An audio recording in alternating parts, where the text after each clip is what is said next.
noches, soy el doctor Julio González y para mí es un placer darles la bienvenida a este curso de actualidad sobre enfermedad pulmonar obstructiva crónica. El día de hoy tenemos un cartel de lujo. Vamos a estar hablando de tres temas muy importantes sobre la enfermedad pulmonar obstructiva crónica. Y vean nada más qué ponentes de lujo tenemos esta tarde. En primer lugar, el doctor Adrián Rendón nos va a hablar de qué tan personalizado es el cuidado del paciente con EPOC si nosotros nos basamos primariamente en las guías. El doctor Adrián Rendón no necesita presentación. Es profesor de la Facultad de Medicina y Hospital Universitario de Nuevo León.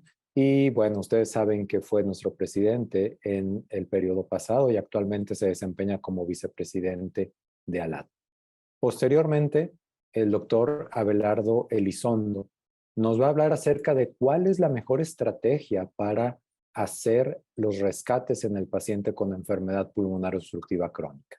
El doctor Abelardo también es profesor de neumología, medicina crítica y de pregrado en nuestro hospital universitario de la Universidad de Nuevo León, además de ser un excelente ponente, formador de profesionales médicos y conferencista nacional e internacional.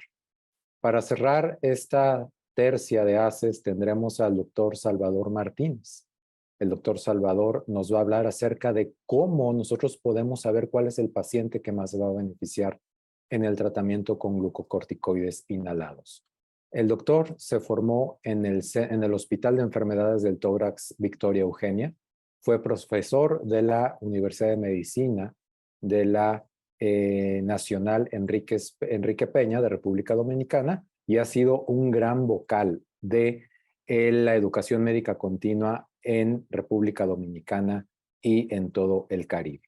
Más allá de lo que yo pueda decir de esas tres extraordinarias personas, les prometo, ustedes lo saben muy bien, que pocas personas tienen el conocimiento y el entendimiento de la neumología actual y sobre todo pocas personas lo pueden transmitir con tanta facilidad como ellos tres.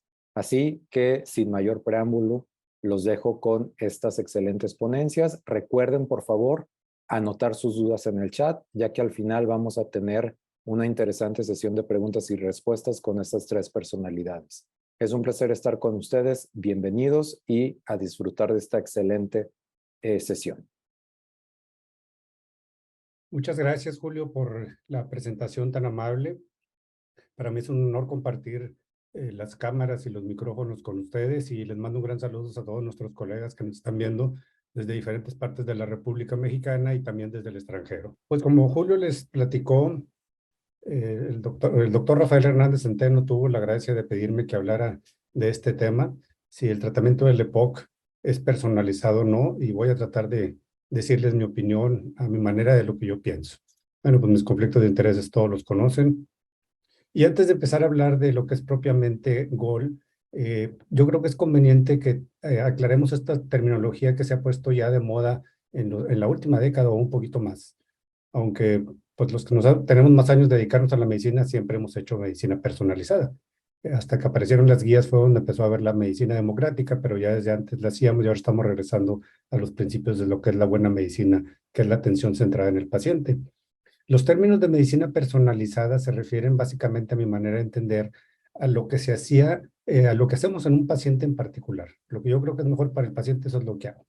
Y la medicina de precisión es más bien una medicina que identifica ciertas características, ciertos rasgos que tiene no necesariamente el paciente que tengo enfrente yo, sino un grupo de pacientes que se pueden beneficiar de una intervención sumamente específica y por eso se llama medicina de precisión.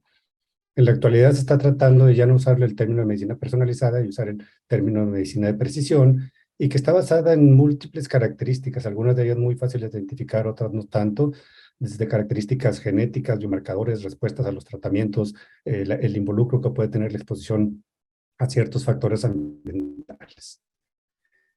El objetivo principal de la medicina de precisión va a ser que las intervenciones que hagamos tengan el máximo beneficio para los pacientes con el menor riesgo posible. O sea, lo que siempre hemos tratado de hacer, dicho de otra manera. Y el ejemplo más claro donde podemos apoyarnos para entender mejor qué es esto, pues es lo que está pasando con cáncer, con la inmunoterapia, los biológicos que utilizan para tratar a los pacientes con cáncer que en base en alteraciones genéticas, biomarcadores específicos, se decide cuál es el mejor medicamento que va a recibir el paciente, tomando en cuenta que va a ser efectivo y que va a ser el menos tóxico, independientemente de que el tumor se llame igual en diferentes pacientes. Se les da un tratamiento a la medida a cada paciente. Tradicionalmente, ¿qué es lo que hemos hecho en medicina clínica? Pues hacemos el diagnóstico, instalamos un tratamiento y esperamos que al paciente le vaya mejor. Si nosotros quisiéramos migrar a la medicina de precisión, tendríamos que hacer no solo ensayos clínicos, sino hacer medicina observacional de lo que está pasando con los pacientes sin intervenciones para tener más datos de lo que es la historia natural de la enfermedad, combinarlo, claro, con la investigación biomédica y en base a eso hacer una red de conocimientos que incluya la genómica, la metabolómica, etcétera, todo ese tipo de cosas que se están poniendo de moda actualmente y que cada vez es más fácil que las podamos identificar para que tengamos entonces ya un catálogo de múltiples informaciones que nos permitan avanzar en lo que vamos a hacer con los pacientes. Ya que tengamos toda esa información clasificada, correlacionada entre sí en las diferentes formas en que pueden interactuar, se tiene que validar y eso probablemente nos pueda llevar a que tengamos una nueva taxonomía, o sea, que llamemos de manera diferente a las enfermedades que ya conocemos.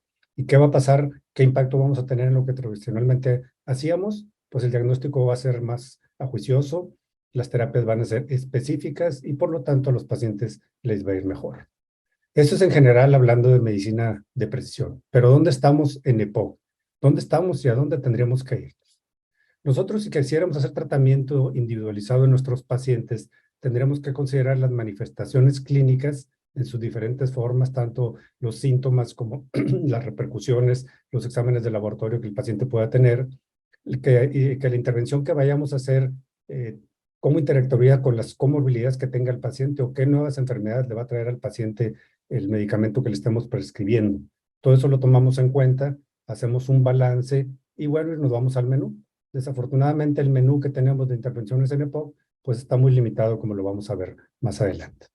Y ahí es donde caemos en los términos que en asma ya probablemente los acomodamos mejor, pero en EPOC todavía no, los fenotipos, los endotipos y los rasgos tratables. O sea, los fenotipos es la manifestación externa que tiene el paciente, el endotipo es el mecanismo interno molecular biológico que hace que el paciente tenga un fenotipo. Eso lo podemos definir a través de biomarcadores y luego clasificamos a los pacientes en los famosos rasgos tratables. O sea, no solo tratar la enfermedad, sino las manifestaciones de la enfermedad, cómo las puedo yo modificar para que, si bien no cure la enfermedad, el paciente lo haga que se sienta mejor. Y aquí quise poner un ejemplo de lo que hace CEPAR.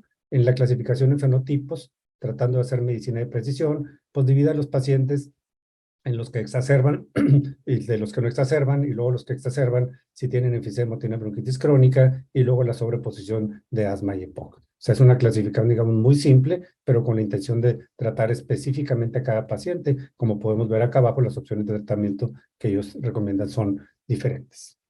Pero bueno, vamos a brincar a lo que me pidieron que habláramos, que es GOL. O sea, es GOL, lo que hacemos en GOL está personalizado.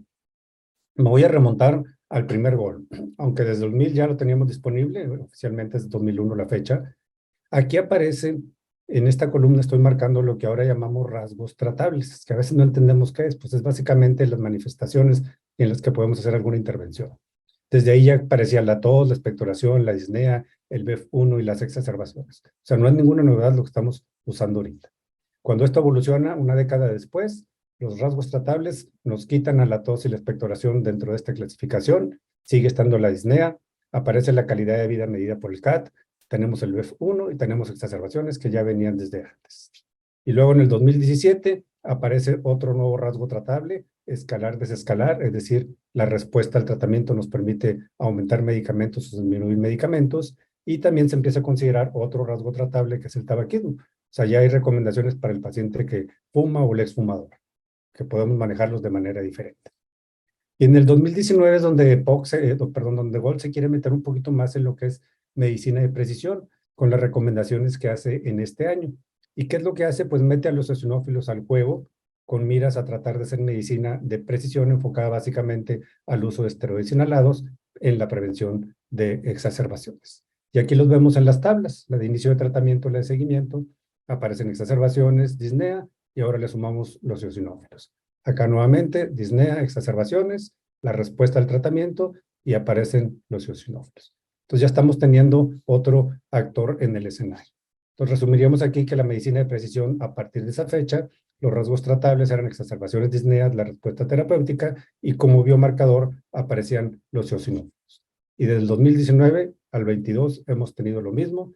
En la terapia de inicio y en la terapia de seguimiento, igual tenemos la misma recomendación. Eso no ha cambiado mucho. ¿Y qué hay con los medicamentos? Los que reportábamos en el 2001 era LABA, LAMA, más esteroides inhalados. La teofilina también apareció por ahí. Si nos vamos a lo que tenemos actualmente, pues seguimos usando los mismos medicamentos, con diferentes nombres, pero sus sales en cuanto a su funcionamiento siguen siendo lo mismo: LABAs, LAMAs y esteroides inhalados. La pregunta sería, bueno, si yo quiero hacer medicina de precisión, a lo mejor necesito decidir dentro de esos poquitos que tengo si le doy 1, 2 o 3 a los pacientes. Ya empezaría ya a hacer algo de medicina de precisión. Y si me voy a la tabla, que todavía seguimos teniendo vigente, aunque seguramente a partir de mañana todo el mundo va a hacer las cosas diferentes, aquí vemos que aparece un 1, un 1, un 1 o un 2. Y aquí, aunque nos pone un nombre, luego veremos más adelante que probablemente yo le pondré una interrogación más que algún número. Y luego vemos que en todas las opciones ABCD aparece la monoterapia con LAMA, entonces uno pensaría, pues esto ya no es medicina de precisión, o sea, a todos les voy a dar lo mismo, para que ando haciendo tantas clasificaciones. Y si nos vamos a la terapia de seguimiento, pues aquí también aparece con 1, con 2 o con 3, tanto para la disnea o para las exacerbaciones. Y empezamos a hacerle el fuche a la triple terapia, como que tratamos de ver que si yo tengo un paciente con triple terapia, buscar la manera o el pretexto para quitársela y que el paciente se quede sin esteroides inhalados. Entonces, pues yo creo que tenemos que revisar de dónde salen las recomendaciones de Wall, porque son precisamente eso, son recomendaciones. Esta es la metodología que sigue Wall. Aquí lo puse con números del 1 al 4.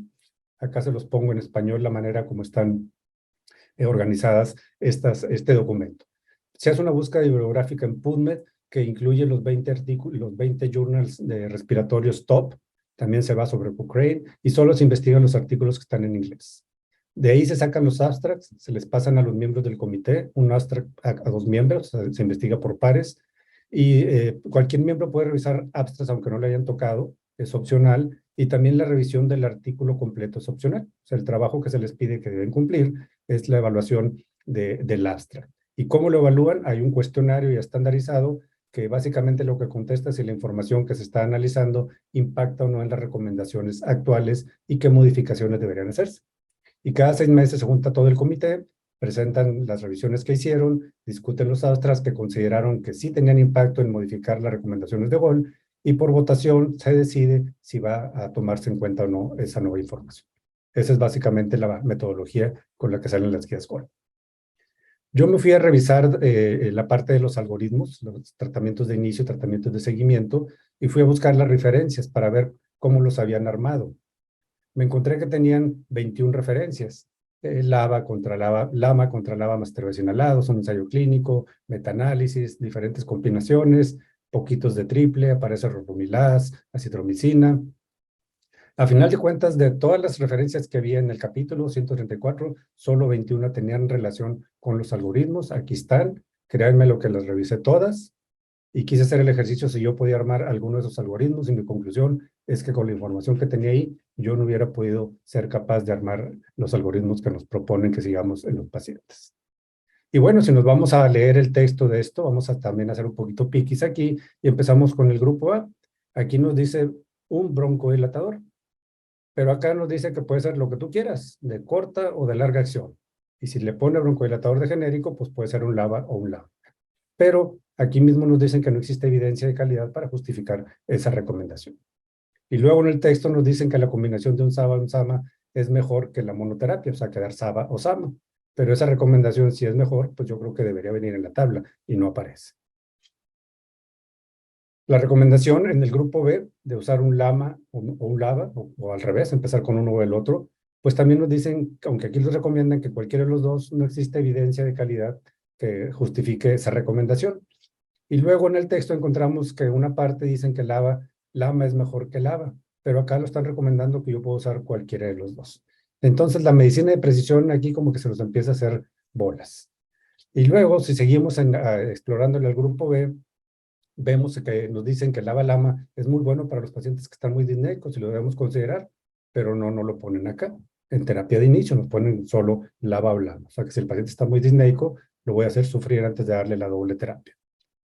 Si nos vamos al grupo C, aparece la recomendación de monoterapia con LAMAs. Son pacientes exacerbadores.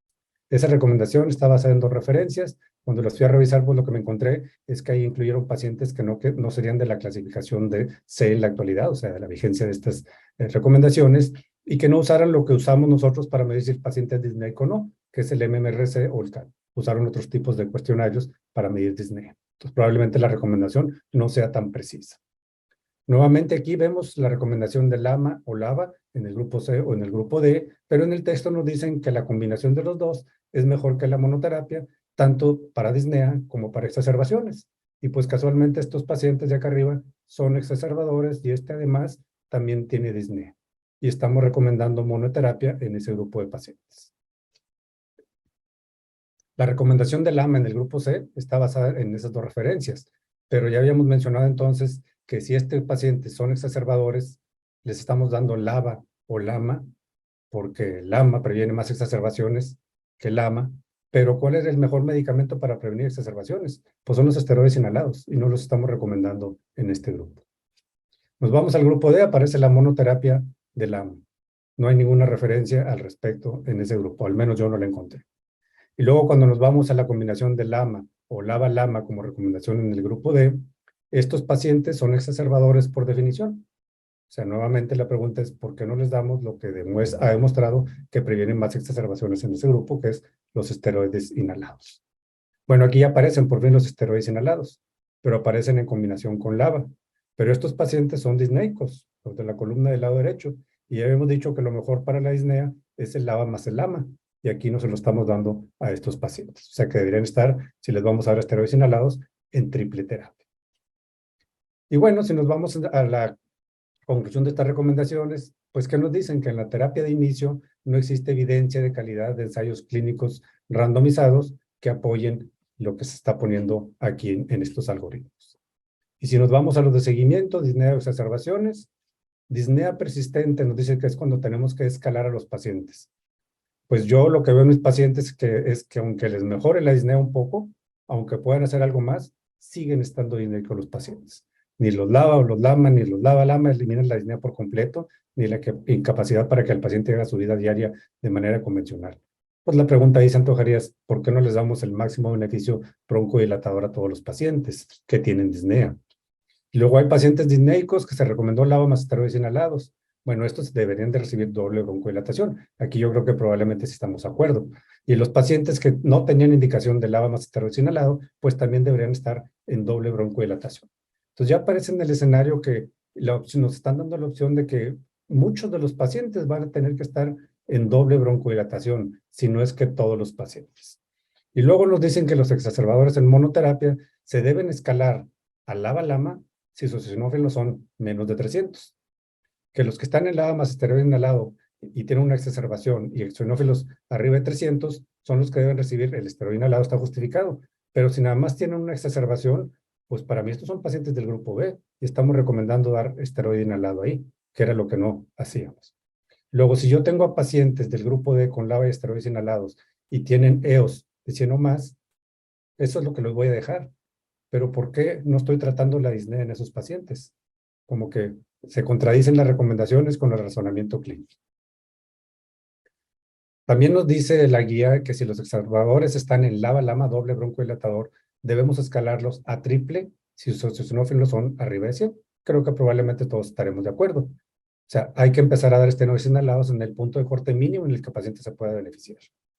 Los exacerbadores que están en LABA y esteroides inhalados que persisten exacerbando deben escalarse a LABA-LAMA más esteroides inhalados. Entonces, si se fijan en estas 2 últimas diapositivas, nos quedamos con doble terapia y con triple terapia. Pero el concepto que nos están mandando es que la triple terapia es el último recurso que debemos darle a los pacientes. Cuando ya sabemos que en los exacerbadores, triple es mejor que doble y que mono, y que probablemente tenga impacto en la mortalidad. Si dejamos lo mejor para el final, pues no estamos haciendo medicina de precisión. La medicina de precisión se basa precisamente en eso, que la mejor opción terapéutica para el paciente es la que le tengo que dar. Y aquí tenemos otra cosa que nos piden que nos esperemos para usar esteroides inhalados. En el paciente que tiene 100, considero el uso, pero no lo recomiendo. Lo recomiendo hasta que ya el paciente tiene el máximo beneficio, cuando desde acá sé que puede tener beneficio, aunque no sea el máximo. Me tendría que esperar yo a que mi paciente esté peor, que exacerbe, para ahora sí decidir darle el esteroide inhalado. Y si nos vamos a revisar las conclusiones de la terapia de seguimiento, pues también nos dicen que no existe evidencia de calidad que sustente esas recomendaciones. ¿Qué opino yo de todo esto, de las 20 recomendaciones que hace GOL para tratar a los pacientes? Primero, nos tiene que quedar bien claro que las terapias actuales son insuficientes para el manejo de los pacientes. A pesar de lo que les demos, siguen obstruidos, siguen con disnea, siguen con afección de la calidad de vida, siguen exacerbando y están en riesgo de muerte. Cuando apareció por primera vez este cuadrito, para mí la manera de interpretarla fue muy simple como clínico. Aquí teníamos la clasificación de qué había que hacer con los pacientes. Pues para mí, este era el espirométrico, el disneico, el exacerbador y el exacerbador disneico. Este no tenía disnea, pero tenía alterada la espirometría. Este sí tenía disnea, este exacerbaba y tenía disnea, y este solo exacerbaba. Pero todos tienen disnea, aunque no los clasificamos como disnea grave. ¿Y cuál era la opción de tratamiento para mí desde mi punto de vista? Si tenía disnea, pues darle lo que es mejor para la disnea, que es doble broncodilatador. Si este está disneico, requiere broncodilatador, pero además exacerbador, que requiere, pues le sumo el esteroide inhalado. Y si este también es exacerbador, pues requiere el esteroide inhalado. Y si dos son mejor que uno, pues también lo pondría en triple terapia. Entonces, para mí no era muy complicado decidir qué tendrían que recibir mis pacientes. Era doble o triple. Lo que tendría que hacer es ver cómo le hacía para decir qué recibir. Y vamos a retomar el menú que teníamos, donde aparecen todas las opciones de tratamiento de los pacientes. A final de cuentas, tenemos monoterapia, terapia doble, terapia combinada, esteroide inhalado o terapia triple. Esas son las opciones que le puedo dar a mi paciente. Si yo quiero dar máxima broncodilatación a mis pacientes, pues tengo que escoger las opciones donde venga el LABA y el LAMA. Por lo tanto, donde no viene, las debo eliminar. Y si aparte quiero prevenir exacerbaciones, pues le sumo el esteroide inhalado.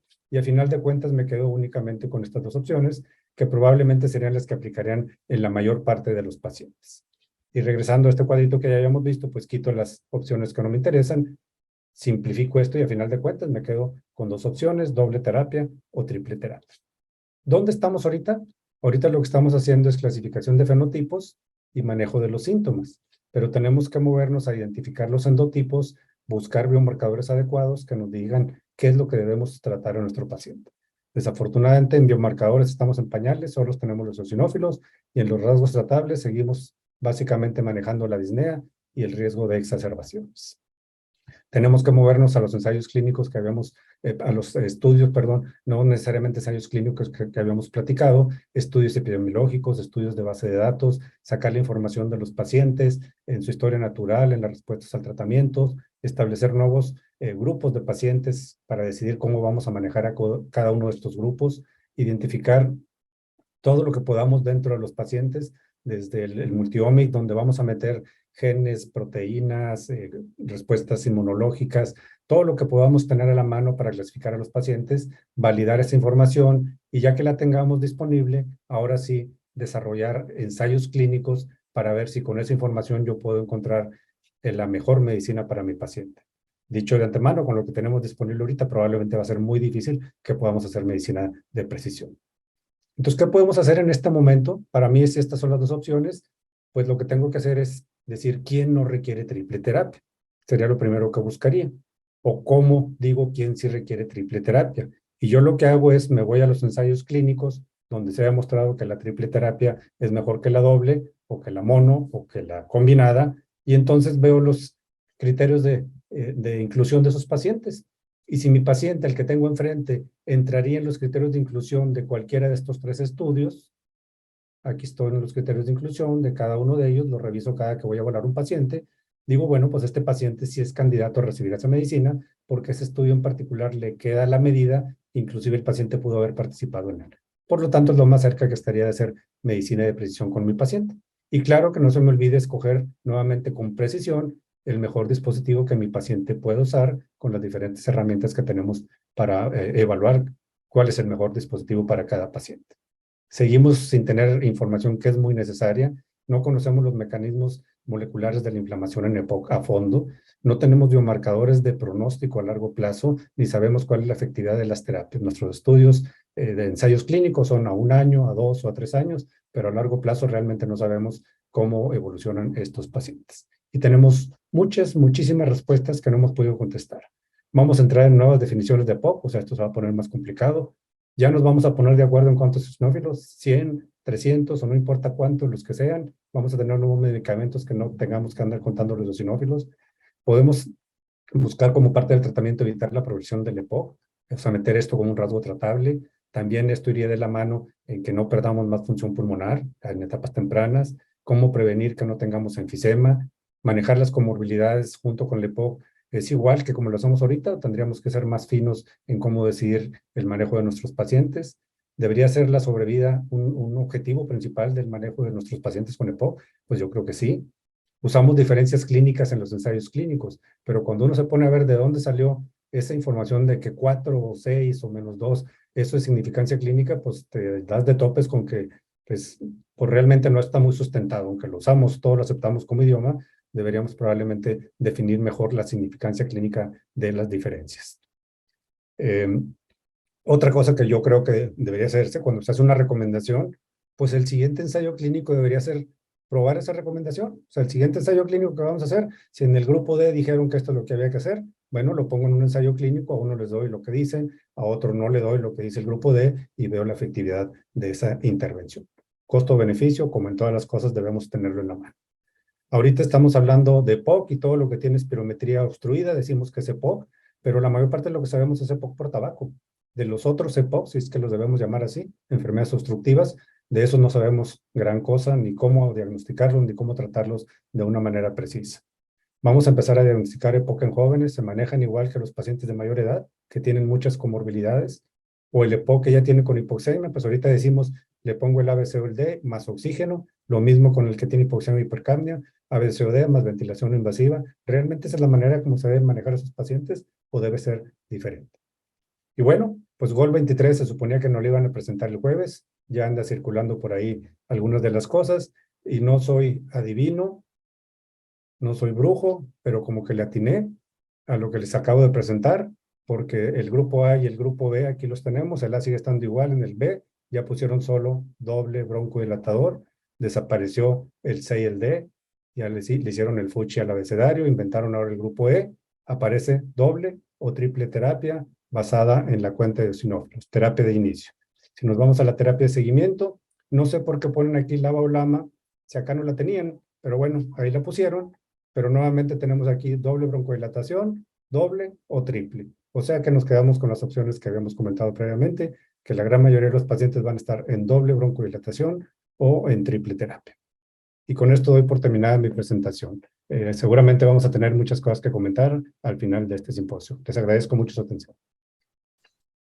Vamos a continuar y el siguiente tema va a estar a cargo del doctor Abelardo Elizondo, que nos va a hablar de los broncodilatadores de acción corta en EPOC. Adelante, Abelardo, por favor. Gracias, Adrián. Muy buenas noches a todos. Excelente ponencia, Adrián, qué gusto saludarte. Y pues bueno, lo que mencionaba Adrián, sin duda alguna, es bastante interesante. Y pues ahora lo que quiero yo mencionar, lo que yo quiero platicar en esta charla, que de antemano agradezco la invitación a la Sociedad Mexicana de Neumología y Cirugía de Tórax por la invitación, al doctor Jesús Vázquez, a la doctora Catalina Casillas, al doctor Rafa Hernández, jefe de la sección de EPOC. Y pues a mí me tocó bailar con una también medio fea. ¿Qué tenemos ahorita de evidencia del uso de beta-2 agonistas o anticolinérgicos de acción corta en el EPOC estable? ¿En realidad abona el rescate en el control para estos pacientes? Y pues bueno, yo creo que no hay mucha tela de dónde cortar, pero a la vez hay muchas preguntas que no se han contestado en cuanto al uso de broncodilatadores de acción corta. Todos sabemos al final del día que los broncodilatadores son la piedra angular del tratamiento en EPOC, sin duda alguna, así como los esteroides inhalados son en asma, los broncodilatadores son en EPOC. Sabemos que existen los broncodilatadores de acción corta, como los beta-2 agonistas salbutamol, que es el que más conocemos, anticolinérgicos como el bromuro-ipratropio, que es el que más conocemos, o combinaciones de salbutamol con bromuro-ipratropio. Pero en los últimos años, sin duda alguna, que ha crecido mucho el uso del LABA y del LAMA, beta-2 agonistas de acción prolongada o anticolinérgicos de acción prolongada. ya sea en monoterapia o en terapia combinada, como bien lo mencionaba Adrián. Y esto dio un giro muy importante, haciendo un poquito a un lado lo que son los broncodilatadores de acción corta. Sin duda, al día de hoy, el uso de broncodilatadores de acción prolongada son la parte medular del tratamiento en EPOC. Entonces, tratando de desmenuzar lo que quiero platicar en esta pequeña charla, pues vamos a hablar un poco qué hay en la literatura reciente, que ni tan reciente es, sobre uso de SABA y de SAMA en EPOC. ¿Qué nos dicen las diferentes guías de manejo? Adrián mencionó las guías GOLD, yo voy a ahondar un poquito también en las guías de ALAD, las guías españolas y las guías mexicanas en cuanto a las recomendaciones de uso de broncodilatadores de acción corta. ¿Cuál sería mi opinión al respecto después de analizar la información y a qué conclusiones podríamos llegar al respecto? Vamos a empezar por el tema de la literatura relacionada y empiezo con este metaanálisis, un metaanálisis Cochrane que se publicó en la revista Tórax en el 2003, donde ellos hablan de cuál es el papel de los beta-2 agonistas de acción corta en el manejo de la EPOC estable. Y si ustedes ven en esta diapositiva las tablas que les pongo a continuación, si ponen un poquito de atención se darán cuenta que es muy interesante ver que los artículos son de 1975 a 1990.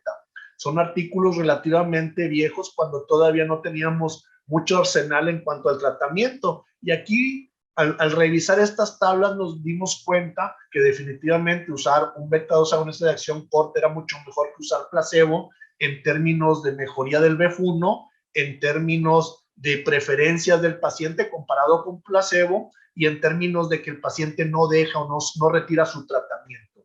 Entonces, las conclusiones son muy sencillas. Si no damos nada a darle un beta-2 agonista de acción corta inhalada, pues definitivamente va a haber mejorías en la función pulmonar, disminución en el patrón de disnea, y esto pues definitivamente si lo comparamos con un placebo, pues definitivamente el paciente sentirá alguna mejoría. Pero esto fue con literatura y con los medicamentos que teníamos hasta esas fechas. El siguiente metaanálisis es publicado en el 2006 y es un metaanálisis que evalúa broncodilatadores, ya sea SABA o SAMA versus placebo, y luego la SABA versus SAMA, básicamente en 3 puntos fundamentales. 1, retiros del tratamiento, que el paciente suspende el tratamiento. 2, hospitalizaciones, que tiene mucho que ver con exacerbaciones. Y número 3, con muertes respiratorias. Y en la primera tabla del lado izquierdo comparamos anticolinérgicos con placebo, y si vemos el plot que tenemos ahí, nos llama la atención que específicamente pareciera ser que los diferentes artículos, que aquí ya son artículos del 2000 al 2005 aproximadamente, aquí sí vemos que los plots se van un poquito a favor de anticolinérgicos comparado con placebo. Y en la tabla del lado derecho es beta-2 agonista comparado con placebo. Aquí llama la atención que los beta-2 agonistas en estos artículos ya meten beta-2 agonistas de acción prolongada como salmeterol y formoterol. Y obviamente, pues si lo comparamos con placebo, vamos a ver tal vez algunas pequeñas mejorías, sobre todo a nivel de retiros de medicamento, pero llama la atención en forma muy interesante que la mortalidad es mucho mayor comparativamente en el grupo de beta-2 agonistas. Por eso se cantea un poquito el plot hacia el lado de placebo. Y si vemos la siguiente diapositiva, cuando comparamos beta agonistas sobre anticolinérgico, definitivamente las estadísticas se van hacia el lado del uso de anticolinérgicos. Y las conclusiones son muy sencillas. Los anticolinérgicos en términos de exacerbación son mucho mejores y en términos de disminuir mortalidad, pero en términos de mejorar la función respiratoria y disminuir la disnea asociada a la hiperinflación, parece ser que los beta-2 agonistas son los que pudieran funcionar mucho mejor. Y llama la atención en esta conclusión que pareciera ser desde este artículo del 2006 que los beta-2 agonistas están asociados con empeoramiento e incluso con pérdida del control de la enfermedad. O sea, el paciente se descontrola más, y eso lo vamos a ahondar en un artículo en unos minutitos más. Otro artículo de metaanálisis de Cochrane, publicado en 2015, donde compara tiotropio versus bromuro de ipratropio para enfermedad pulmonar obstructiva crónica, evaluándolo en términos de función pulmonar, evaluándolo en términos de exacerbaciones que requieren hospitalización y evaluándolo en calidad de vida con el cuestionario respiratorio de St. George. Pues aquí vemos en los plots que van a favorecer un poquito más a tiotropio comparado con ipratropio. O sea, ya aquí nos empezamos a dar cuenta que los anticolinérgicos de acción prolongada pareciera que cubren perfectamente bien lo que buscamos en el paciente, que es mejorar la función pulmonar, disminuir las exacerbaciones y mejorar la calidad de vida si lo comparamos con un anticolinérgico de acción corta. O sea, dos familias, o sea, unas familias con diferente tiempo de acción, uno prolongado, otro de acción corta, ambos anticolinérgicos. Y cuando vemos en términos de una o más exacerbaciones en pacientes, pues definitivamente el utilizar un anticolinérgico de acción prolongada mejora mucho más en términos de exacerbaciones. Y otra cosa que no mencioné aquí, que no la puse en la diapositiva, es que la mortalidad cardiovascular parece ser un poquito menos con tiotropio comparado con ipratropio, porque es un poquito más selectivo en cuanto al nivel donde actúan en el receptor muscarínico comparado con ipratropio. Y al final del día, pues la revisión lo que dice que es una alternativa bastante buena el utilizar tiotropio y al parecer con esta evaluación del metaanálisis con mucha mejor respuesta en los términos de función pulmonar, exacerbaciones, hospitalizaciones. Entonces, pareciera ser que aquí en este metaanálisis nos orientan a pensar que los LAMA son mejor que los SAMA, definitivamente. Y otra publicación Cochrane también, donde compara el bromuro de ipratropio con beta-2 agonistas de acción prolongada, específicamente salmeterol y formoterol, y también lo que vemos al comparar el bromuro de ipratropio versus salmeterol en términos de BEF1 a las 12 semanas, pareciera ser que se va un poquito el plot hacia el lado de salmeterol comparado con ipratropio.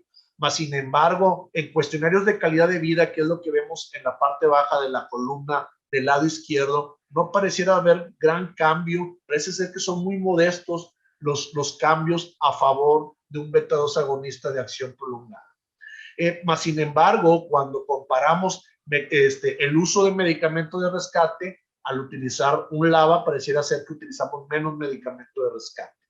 Y en términos también de exacerbaciones, pareciera ser que aquí ipratropio, el término de exacerbación, pudiera ser un poco mejor que salmeterol en esta diapositiva. Y que es lo que vemos, que definitivamente hemos aprendido que los AMA, los anticolinérgicos, son mucho mejores para disminuir exacerbaciones y los ABA son mucho mejores para disminuir síntomas respiratorios. Y eso es lo que se refleja en esta evaluación Cochrane. Cuando vemos también comparación contra formoterol, eso fue con salmeterol, también formoterol mejora el BEF1 comparativamente con ipratropio, que es lo que platicaba hace un minutito, y pareciera ser que en cuestionario de St. George calidad de vida no hay gran diferencia, algunos a favor de ipratropio, otros a favor de formoterol, y cuando vemos también el score de síntomas también son muy parecidos, no hay una balanza muy a favor ni a formoterol ni a ipratropio. Y este estudio Cochrane lo que nos enseña que en cuanto a síntomas y tolerancia al ejercicio, parece que ipratropio y salmeterol son igual de buenos, pero salmeterol es mucho mejor en mejorar la función pulmonar y pareciera ser en esta evaluación Cochrane que la terapia combinada reduce el uso de rescate SABA suplementario y mejora los síntomas. Aquí pareciera ser que nos dicen que la combinación es mejor que una monoterapia, hablando específicamente de SABA. Mencionaba el uso de beta-2 agonistas y la probabilidad de progresión de la enfermedad o descontrol de la enfermedad. Este artículo que se publicó hace algunos años, donde el doctor Anzueto y el doctor Peter Caberlet participaron, es un estudio post-hoc del uso de budesonida formoterol versus formoterol. Hicieron un estudio comparativo de este estudio publicado hace algunos años y ellos vieron en el subgrupo de pacientes que utilizaban rescate de SABA, el rescate de salbutamol, qué era lo que pasaba en base a la cantidad de disparos que recibían por día de SABA. Y lo que nos dimos cuenta es salbutamol, y lo vemos en la diapositiva del lado derecho, en el inciso A, aquellos pacientes del grupo de formoterol, y los vemos en 3 grandes grupos: aquellos que recibían más de 4 inhalaciones al día, aquellos que recibían más de 10 o más de 20 inhalaciones de rescate al día. Y vemos cómo en el grupo de formoterol, a mayor cantidad de disparos de POF que se hacían al día a los pacientes, mayor riesgo de exacerbaciones había. Y también ocurría en el grupo de budesonida formoterol, pero no con esa significancia tan importante. Pareciera ser que el uso aquí de esteroide disminuía un poquito ese porcentaje tan aumentado de exacerbaciones, pero sin duda alguna lo que nos demuestra este trabajo de investigación es que hay una estrecha relación entre la cantidad de disparos que usan como terapia de rescate de los pacientes y la posibilidad de que se pueda predecir una exacerbación. En síntesis, a mayor cantidad de rescate, mayor riesgo de que el paciente se vaya a exacerbar, o incluso deberíamos de pensar que el paciente ya está exacerbado. Y eso pasó tanto a corto como a largo plazo después de 3 meses. Si el paciente estaba mal controlado con su terapia y seguía utilizando SABA en forma importante, en más de 6 disparos en promedio al día, había un riesgo muy alto de que el paciente se exacerbara. Entonces, esto nos para las antenas para darnos cuenta que a lo mejor el uso de terapia de rescate es un buen predictor, pero de exacerbación. Si aquel paciente lo está utilizando, debíamos de pensar que probablemente se nos está exacerbando y analizaríamos las causas de por qué se está exacerbando. Este otro metaanálisis publicado en el Journal Internacional de POC en el 2018 básicamente compara todas las terapias que hay de esteroide LABA, LAMA, combinaciones LABA, LAMA, y de los broncodilatadores de acción corta lo compara nada más con SABA. Y esta es una forma bastante novedosa de hacer un metaanálisis de red.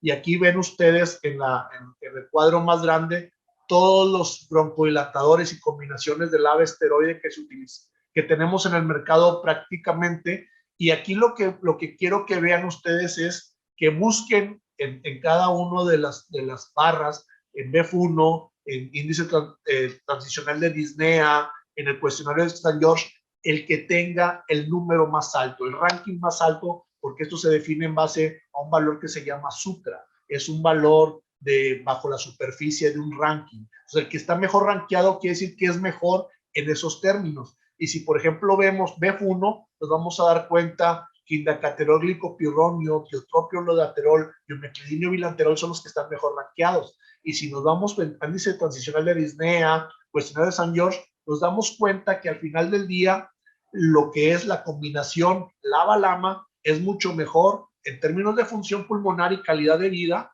comparado con LABA esteroide o comparado con SABA.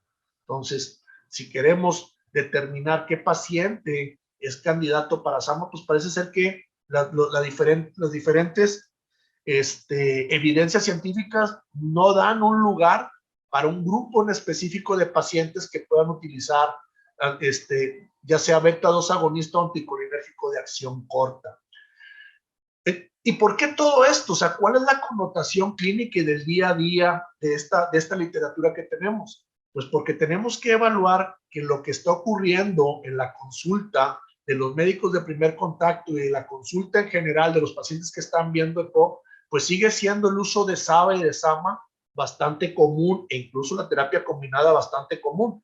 Este es el estudio LASI que se publicó también en el Journal Internacional de EPOC del 2018, que es de 7 países de Latinoamérica, donde se evaluaron en base a los pacientes qué tratamiento recibían y tratar de dilucidar qué tanta también adherencia al tratamiento había. En la flecha azul que ustedes están viendo es el global aproximado de pacientes que estaban recibiendo, que es la segunda barra, el uso de SABA o SAMA únicamente como parte del tratamiento en EPOC. En el penúltimo lugar se encuentra nuestro país, México, y nos damos cuenta que según la apreciación, la encuesta, el uso de SABA o SAMA solo es muy bajo en nuestro país. Pero ya viéndolo en global, pues es bastante, pues aproximadamente casi el 10% de los pacientes encuestados con EPOC recibían como parte de su tratamiento o un SABA o un SAMA. Y si vemos en la columna del lado derecho, las flechas azules, dependiendo del estadio GOLF A, B, C o D, era la proporción de pacientes que recibían SABA o SAMA únicamente. Y vean que independientemente del estadio, la proporción de pacientes que estaban con SABA o con SAMA era aproximadamente en A, B y C, casi el 10%. Y en el grupo D, aproximadamente un 7%. Y si vemos de este total, que eran como 800 encuestas, 63 de ellos usaban SABA o SAMA únicamente, y de ellos únicamente un 25-24% tenía una buena adherencia al tratamiento. Aparte de que no recibieron un tratamiento adecuado, tenían una mala adherencia al tratamiento. Entonces, pues la verdad es que no parece ser que este tratamiento nos vaya a traer buenos resultados con nuestros pacientes. Y aquí viendo también el porcentaje de pacientes que recibían como mantenimiento, como rescate de tratamiento, la primera parte es SABA o SAMA, aproximadamente 60% casi de los pacientes lo recibían como terapia de mantenimiento y aproximadamente un 30% como terapia de rescate y un 10% lo usaban tanto de rescate como mantenimiento. La conclusión del estudio LASIK es que la práctica de especialistas en Latinoamérica no sigue las guías actuales del manejo de POC. Hay un sobreuso de esteroide, pero se les olvidó poner la conclusión que hay un sobreuso también de SABA y de SAMA, independientemente del estadio GOLD en el que se encuentran los pacientes. Una diferencia con el estudio LASIK es el estudio Colibrí de los franceses, donde ellos evaluaron a 4.537 pacientes y determinaron qué cambios ha habido en los últimos años en cuanto a prescripción de medicamentos en EPOC. Y para no hacerles muy largo el cuento, en este estudio de la Corte de Francia, se dieron cuenta que los pacientes con un GOLD 1 o un GOLD A, independientemente cómo los quieran clasificar, al paciente generalmente en estos grupos no recibían terapia inicial de mantenimiento. Generalmente los manejaban con terapia de rescate y si los síntomas persistían, ya los ponían en terapia de mantenimiento. En los últimos años, ellos se dieron cuenta que cambiaron la conducta de los médicos utilizando más broncohilatores de acción prolongada, sobre todo combinaciones LABA-LAMA, con una disminución importante de esteroide inhalado, y esto lo que refleja es un apego a las guías y recomendaciones vigentes para el manejo de POC, contrario a lo que estábamos viendo en el estudio LASIK de Latinoamérica. En esta revisión del 2020 sobre el uso de beta-2 agonistas de acción corta, donde se preguntan cómo, cuándo y dónde utilizarlos, pues si vemos en el lado derecho, en pacientes con EPOC estable, como terapia de inicial de tratamiento, ataque de disnea o por razón necesaria, pues nada más es en pacientes del grupo A. Se ha visto y es una evidencia que lo mencionan también las guías GOLD de disminución mejoría del BF1 y de los síntomas, y que la combinación SABA-SAMA es superior que la monoterapia. Y en exacerbaciones, que no es el tema aquí, pues bueno, lo podemos utilizar para las exacerbaciones. Ahí sí, a lo mejor en la exacerbación caería un poquito más el uso de SABA. Vamos a continuación a hablar qué nos dicen las guías. Con esta información, la verdad, llegar a un consenso de cuáles serían las indicaciones, pues la verdad no tenemos mucha tela de dónde cortar. GOLD 2022, que bueno, como bien decía Adrián, hoy se publican las guías 23 y ahorita voy a hablar muy rapidito de esto. Básicamente nos dicen que los beta-2 agonistas de acción corta, sobre todo SABAs, nos ayudan a mejorar el BF1 y los síntomas, y que parecen no tener gran ventaja si usas levabuterol o algún otro broncohilatador. Pero los estudios nos dicen que no parece ser que nos den un beneficio en términos de función pulmonar cuando utilizamos anticolinérgicos. Y al final del día la recomendación dicen pues que podemos utilizarlos, pero sin que nos den una evidencia muy fuerte al respecto, y lo leemos aquí. Las combinaciones de SABA y SAMA son superiores comparado con cada medicamento solo en términos de función pulmonar, ¿sí? Y parece ser que tratamientos separados tienen un mejor impacto en el F1 que tratamientos, cada uno de sus componentes por sí solos. Entonces, la recomendación que nos da GOLD 2022 es que podemos utilizar, ya sea en forma regular o por razón necesaria, SABA o SAMA, porque mejoran la función pulmonar y los síntomas, y que son superiores a un medicamento solo, pero no nos dicen en qué momento cambiar o en qué momento no cambiar. ¿Lo podemos usar? Sí, pero hasta ahí. ¿Por razón necesaria? ¿En qué casos? No. Y no mencionan que el sobreuso puede estar relacionado a exacerbaciones. GOLD 2023, que ya mencionó Adrián, desaparece el ABCD para volverse el grupo AB nada más, A, B y E. ¿Qué nos dice broncodilatadores de acción corta? Pues básicamente nos dice que todo paciente del grupo A debe recibir un broncodilatador, sobre todo para disminuir los síntomas de falta de aire. Y esto puede ser de acción corta o de acción larga. Y si tenemos disponible en nuestro arsenal, de preferencia darle uno de acción prolongada. No mencionan por qué uno de acción prolongada y no acción corta. Eso no lo menciona las guías GOLD, únicamente nos dicen esto. Y si y si hay mejoría de los síntomas, vemos beneficio, continuar. Eso es lo que es las guías GOLD 2023 nos dicen de SABA y de SABA. Entonces, pues la verdad no me contesta gran cosa. ¿Qué nos dicen las guías latinoamericanas, las guías de ALAT del 2019? Pues básicamente nos dicen que pues sí, tienen los beta-2 agonistas una acción muy rápida, los antimuscarínicos también, y pueden ser usados, y eso es muy importante, en forma regular, en caso de no estar disponibles los de acción prolongada. O sea, aquí ya la posición de ALAT es, si hay acción prolongada, utilicemos acción prolongada, no utilicemos acción corta.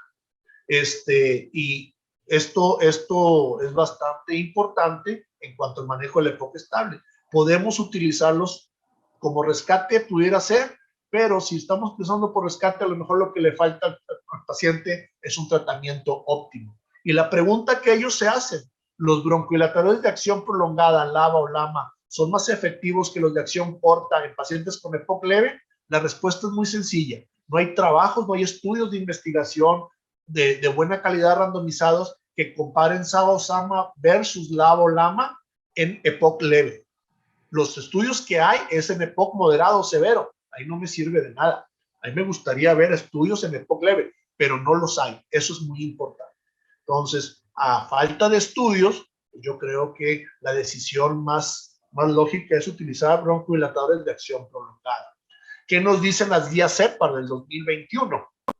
Guías CEPAR son muy clínicos en la forma de evaluar los pacientes. Adrián lo mencionó en su plática, y ellos estadían al paciente en base al riesgo de la enfermedad y en base al fenotipo, si es exacerbador o no exacerbador, si es eosinofílico o no es eosinofílico, todo eso lo toman mucho en cuenta.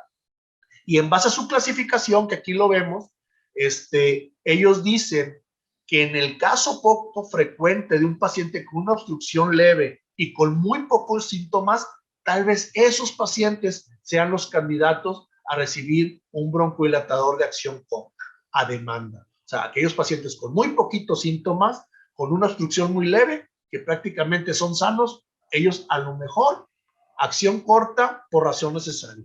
Pero si el paciente persiste con síntomas, sin duda alguna serán beneficiados de broncodilatadores de acción prolongada. Esa es la posición de SABA y SAMA de las guías CEPAR, los españoles. ¿Qué nos dicen las guías mexicanas, las guías que desarrollamos en el 2019, se publicó en el 2020? Pues básicamente nos hicimos también una pregunta: ¿cuál es la eficacia y el perfil de seguridad de SAMA y SABA inhalados para el paciente con EPOC estable? Pues la verdad, lo que hemos visto es que se pueden utilizar a demanda. Esa es la recomendación de nuestras guías, sea cual sea el nivel de gravedad, pero que se empleen únicamente como rescate. Y como mencionamos en los artículos previos, es mejor la combinación que la monoterapia. Pues básicamente como rescate, si ya el paciente se va a quedar con una terapia fija, el usar broncodilatadores de acción corta no sería nuestra mejor opción. En mi opinión, parece ser que los broncodilatadores de acción corta, específicamente beta-2 agonistas, mejoran la función pulmonar, pero los estudios nos dicen que se asocia a mayor mortalidad y exacerbaciones. Incluso el mayor uso de inhalaciones, como lo vimos en el artículo del doctor Anzueto, parece estar muy relacionado a exacerbaciones.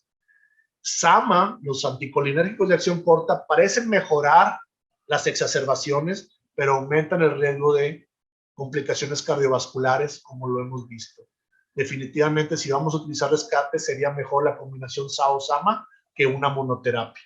No hay estudios sólidos que demuestren una mejoría clínica y disminución de mortalidad utilizando SAO-SAMA como rescate, específicamente ni en EPOC leve, moderado ni en severo.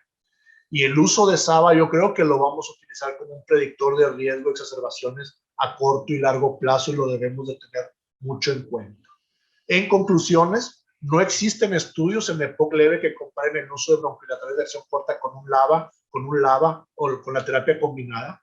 La estrategia actual de la mayoría de las recomendaciones es el uso de broncodilatadores de acción prolongada sobre los de acción corta. Si un paciente requiere uso de rescate, tal vez estamos ante un paciente que está recibiendo un tratamiento subóptimo o un paciente que se está exacerbando y no nos hemos dado cuenta al respecto, o un paciente que está recibiendo en forma inadecuada su medicamento, un mal uso de los dispositivos.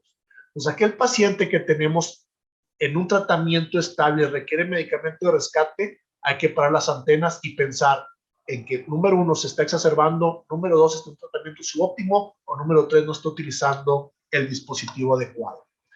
Tratando de contestar la pregunta que me plantearon, SABA o SAMA en EPOC estable, ¿abona el rescate? Yo creo que el rescate no abona nada si tenemos un paciente bien controlado, y si no está bien controlado, tenemos que escalar el tratamiento o estudiarlo más a fondo para determinar cuáles son las causas para que el paciente continúe disneico o continúe exacerbándose.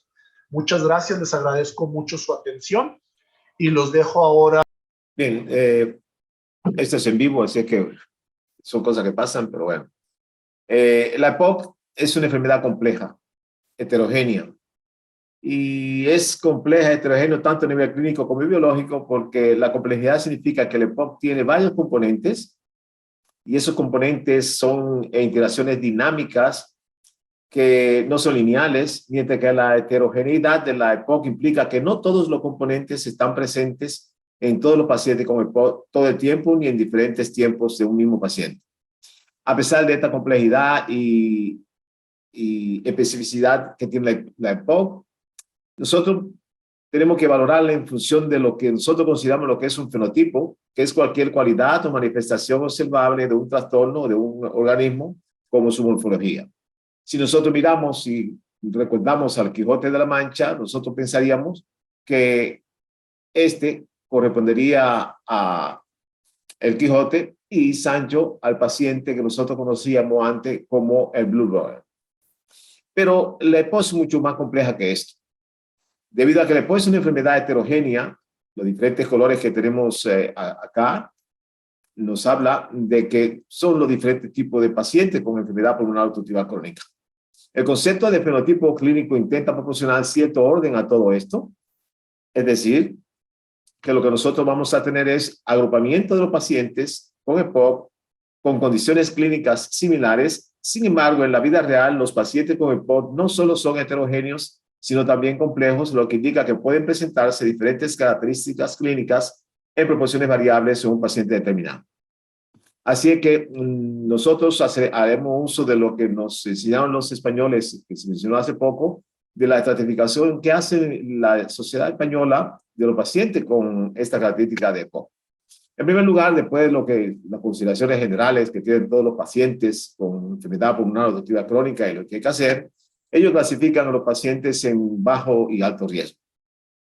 Riesgo es la probabilidad de que el paciente pueda presentar agudizaciones o progresión inusual de la enfermedad, futuras complicaciones, mayor consumo de recursos sanitarios o incremento de la mortalidad.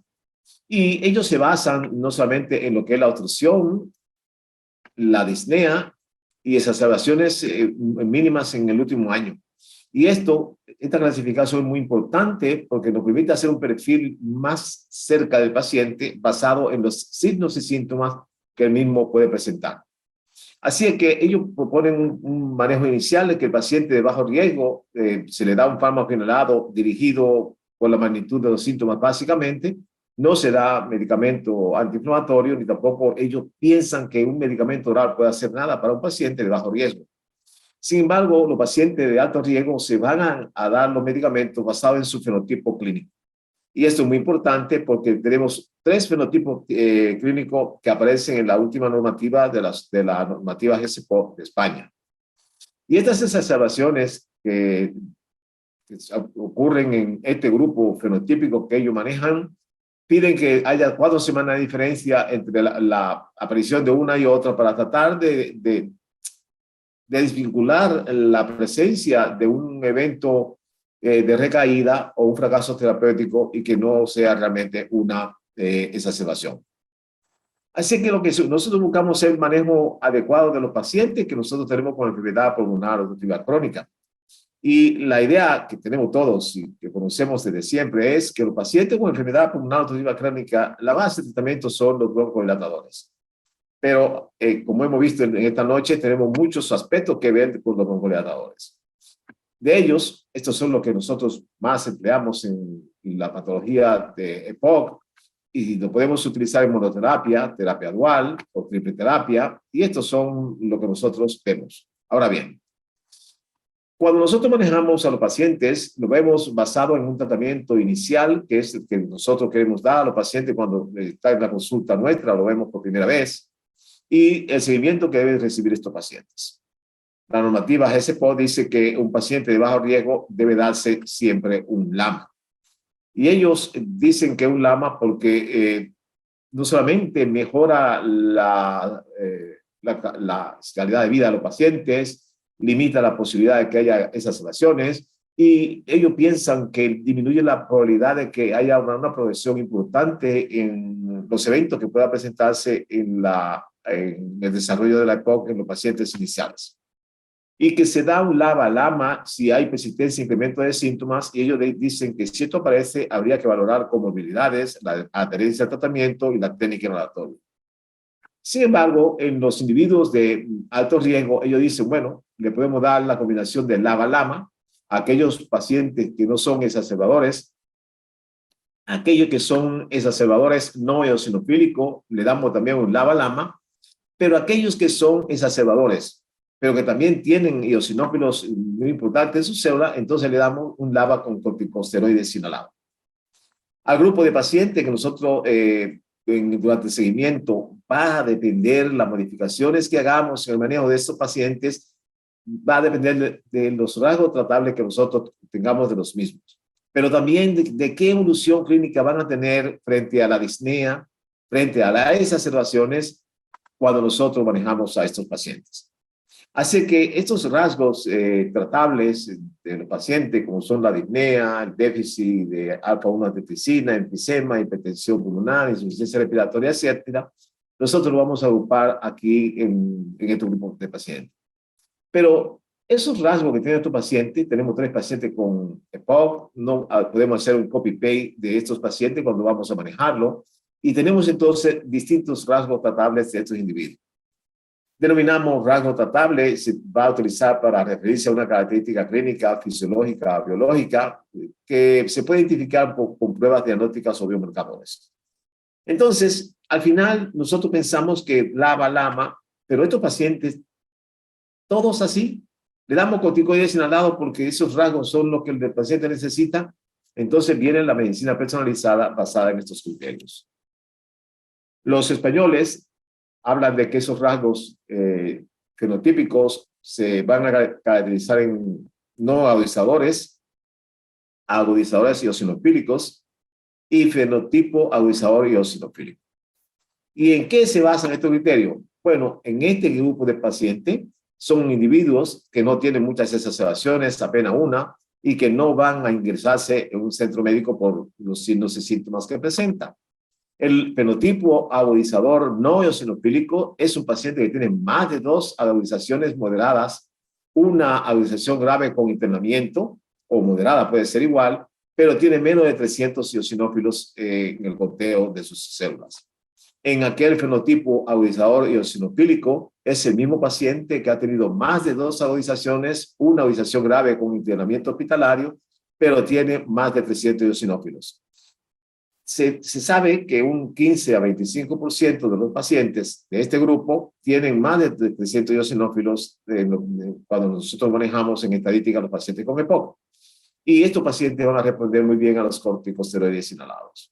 Sin embargo, del fenotipo agudizador no eosinofílico responden menos a los corticosteroides inhalados y siempre se busca que tengan más de 100 eosinófilos, aunque no lleguen a 300, para tratar de ver su respuesta al medicamento. Y se sabe que prácticamente estos pacientes que no son agudizadores no tienen necesidad de aplicarse corticosteroides inhalados porque no van a tener respuesta adecuada. Si miramos lo que es el GOL 22, que acaba de ser modificado actualmente, nosotros vamos a encontrar que las características que fundaron su aparición siguen siendo importantes para parte de lo que nosotros vamos a hablar. Así que este GOL 22 proporciona información sobre la carga de síntomas y el riesgo de exacerbaciones que se puede utilizar para guiar a la terapia de los pacientes. Establece una herramienta, a diferencia de sus predecesores, que resulta extraordinariamente práctica para el manejo de los pacientes basado en la clínica. Así que se basa en los factores de riesgo de los pacientes, diagnóstico que siempre sabemos que es por espirometría, la evaluación funcional que establece la característica clínica del paciente con EPOC, el historial de sus exacerbaciones, que son muy importantes porque es un perfil que nos permite ver la evolución clínica del paciente, y se basa si ha tenido más de 2 o una exacerbación con internamiento o un paciente que no necesita ser hospitalizado aunque tenga exacerbaciones, y obviamente su evolución sintomática, que es muy importante para nosotros lograr entonces esto que nosotros encontramos, el cuadro de A, B, C, D, que ha sido modificado recientemente y que clasifica el C y el D como los pacientes exacerbadores. Esto es muy importante porque cuando nosotros lo miramos más de cerca, vemos una característica muy relevante. Y es que este grupo de pacientes que son el A, B, C hasta el día de hoy, eran pacientes que se beneficiaban de tratamiento prácticamente con broncodilatadores, excepto el grupo C, que es un grupo en el que probablemente se utilice broncodilatadores más un corticosteroide basado en la presencia de su celularidad eosinofílica. ¿Y qué es lo que nosotros sí sabemos de esto? Bueno, que este grupo, que es el grupo C, es un grupo muy especial, porque este grupo sí le dan la bendición de que se puede utilizar en ellos corticosteroides inhalados. Y eso lo veremos más adelante si tiene importancia desde el punto de vista de qué sucede en la evolución clínica cuando manejamos a estos pacientes. Obviamente, si nosotros miramos lo que es la disnea y las exacerbaciones, el 80% de los pacientes con enfermedad pulmonar obstructiva crónica pueden tener disnea y se manejan con beta-2 agonista de acción prolongada, y más de un 42% de estos pacientes tienen disnea asociada. Tienen la mayoría del tiempo, independientemente de la categoría de su EPOC A, B, C o D, sintomatología diaria. Y muchos de estos pacientes que aparentemente están en categoría A veces tienen hasta un 30 a 60% de sintomatología a pesar del manejo con sus medicamentos. En cuanto a las exacerbaciones, son un 25% de los pacientes con EPOC y su manejo se basa prácticamente en broncodilatación y estará obviamente supeditada a los corticosteroides basado en la frecuencia de esas exacerbaciones y la presencia de los eosinófilos. Así que si miramos de nuevo esta tabla que ya será a partir de ahora, verán que estas dos ya acaba de desaparecer. Nos decía Gol hasta hoy que a este grupo le damos un broncodilatador. Y era sorprendente porque inicialmente decía que podría darse un broncodilatador de corta duración. Contrario a los españoles que dicen que, bueno, que este grupo de pacientes debería darse un broncodilatador de acción prolongada. Y se basa en este trabajo muy interesante en el que si los pacientes que no tienen casi síntomas, que son los pacientes que nosotros vemos inicialmente, o que se ven incluso en atención primaria, son pacientes con EPOC leve o moderada, que rara vez los pacientes reciben tratamiento porque presentan pocos síntomas. Y hago hincapié porque presentan pocos síntomas y rara vez le dan medicamentos específicos para manejar su patología. Se le dan broncodilatadores de acción corta en estos pacientes. Un seguimiento basado en 2 años dándole tiotropium a estos pacientes comparado con placebo, tanto pre como post-broncodilatador, se beneficiaron estos pacientes a través de esos 2 años con un aumento de 157 milímetros en su PEP1. Y es mucho. Y eso significó para los pacientes no solamente que mejoraban su calidad de vida, disminuían los signos y síntomas, y es un elemento muy importante cuando nosotros miramos lo que pasa con este grupo de pacientes que son inicialmente leves y que nosotros no lo manejamos correctamente. Esto si miramos muy de cerca esto, lo que serían las exacerbaciones y la pérdida de función pulmonar en fumadores y con o sin EPOC, miramos a este grupo de individuos, que este GOLD0 y este BRISPLAN, que son pacientes con espirometría deteriorada, pero tienen conservada la relación, y miramos que este grupo de pacientes, que es el paciente anterior, paciente GOL1, con poca sintomatología, es el paciente que en la agonización pierde mayor función pulmonar. Contrario a este paciente, que es el GOL4, que ya está bastante deteriorado. La importancia de evitar que este paciente haga esas evasiones y no llegue a ser un paciente que termine en uno de esos rasgos y tenga que necesitar corticoide inhalado es una responsabilidad de cada uno de nosotros como médicos.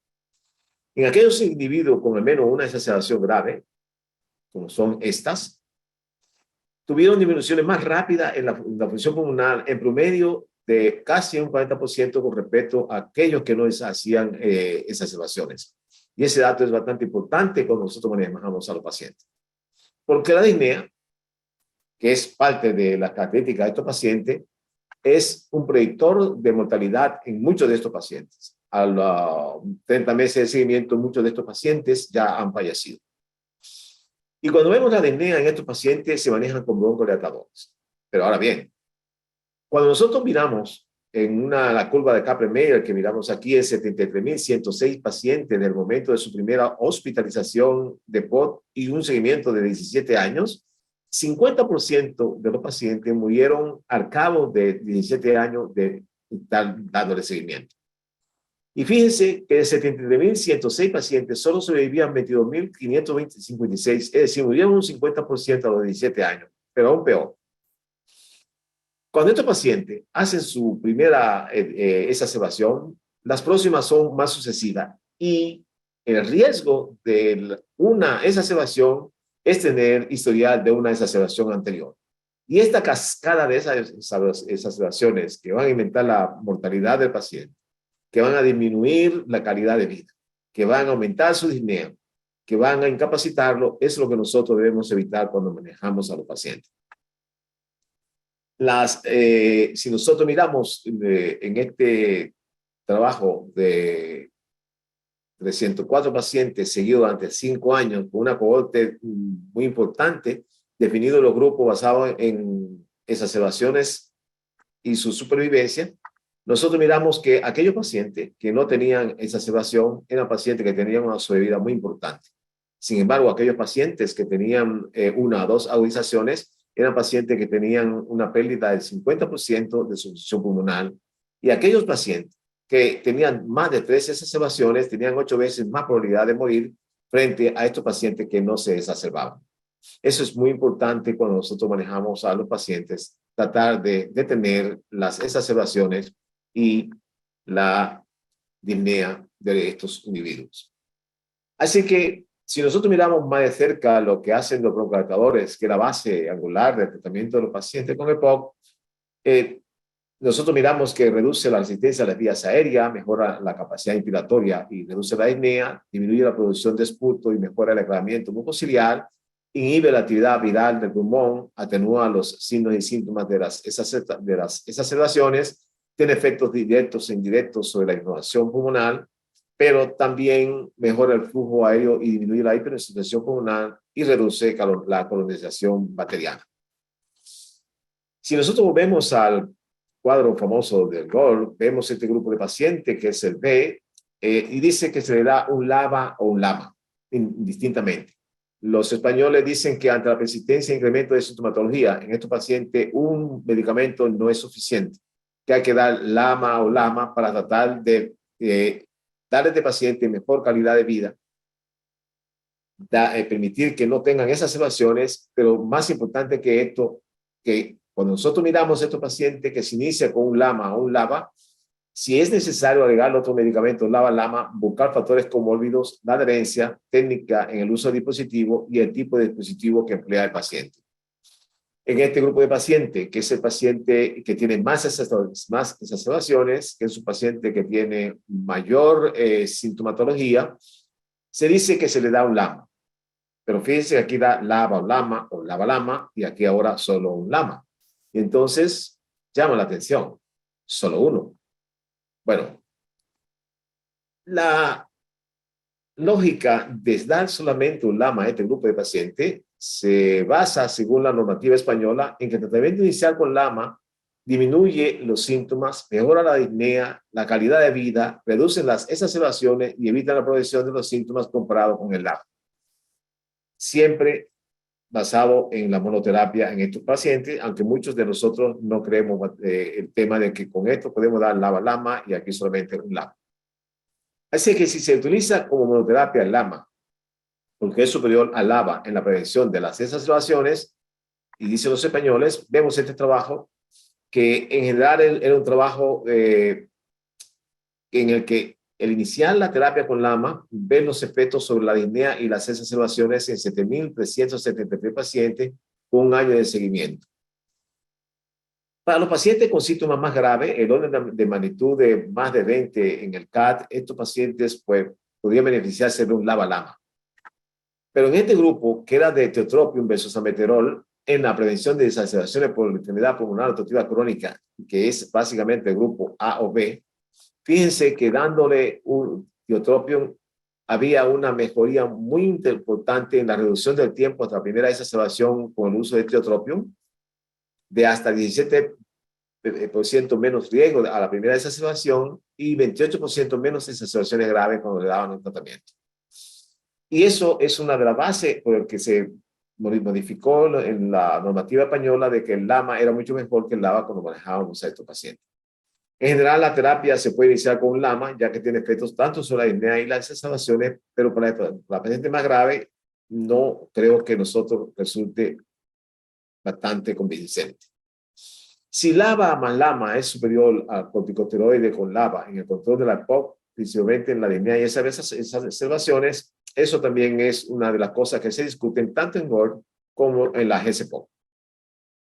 Este trabajo, que fue un trabajo que presentó Wedisha, en el que se intentó demostrar que la LABA-LAMA era mejor que los corticosteroides inhalados en los pacientes con enfermedad pulmonar obstructiva crónica, pensando que este grupo de pacientes, que fueron 1.680 pacientes que se le dio indacaterol con el glucuronio versus salmeterol con fluticasona, el 80% de ellos tenían exacerbaciones muy importantes el año previo.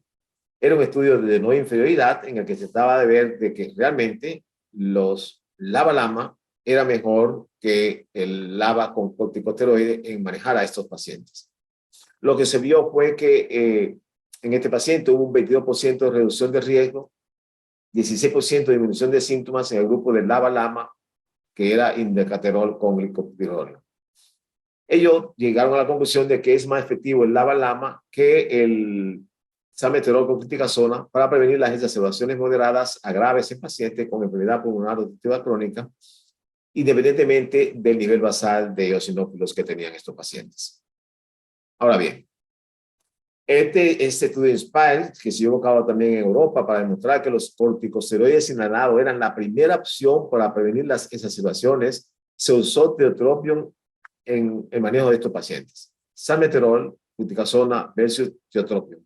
Y ellos no vieron diferencia significativa cuando manejaban a este grupo de pacientes.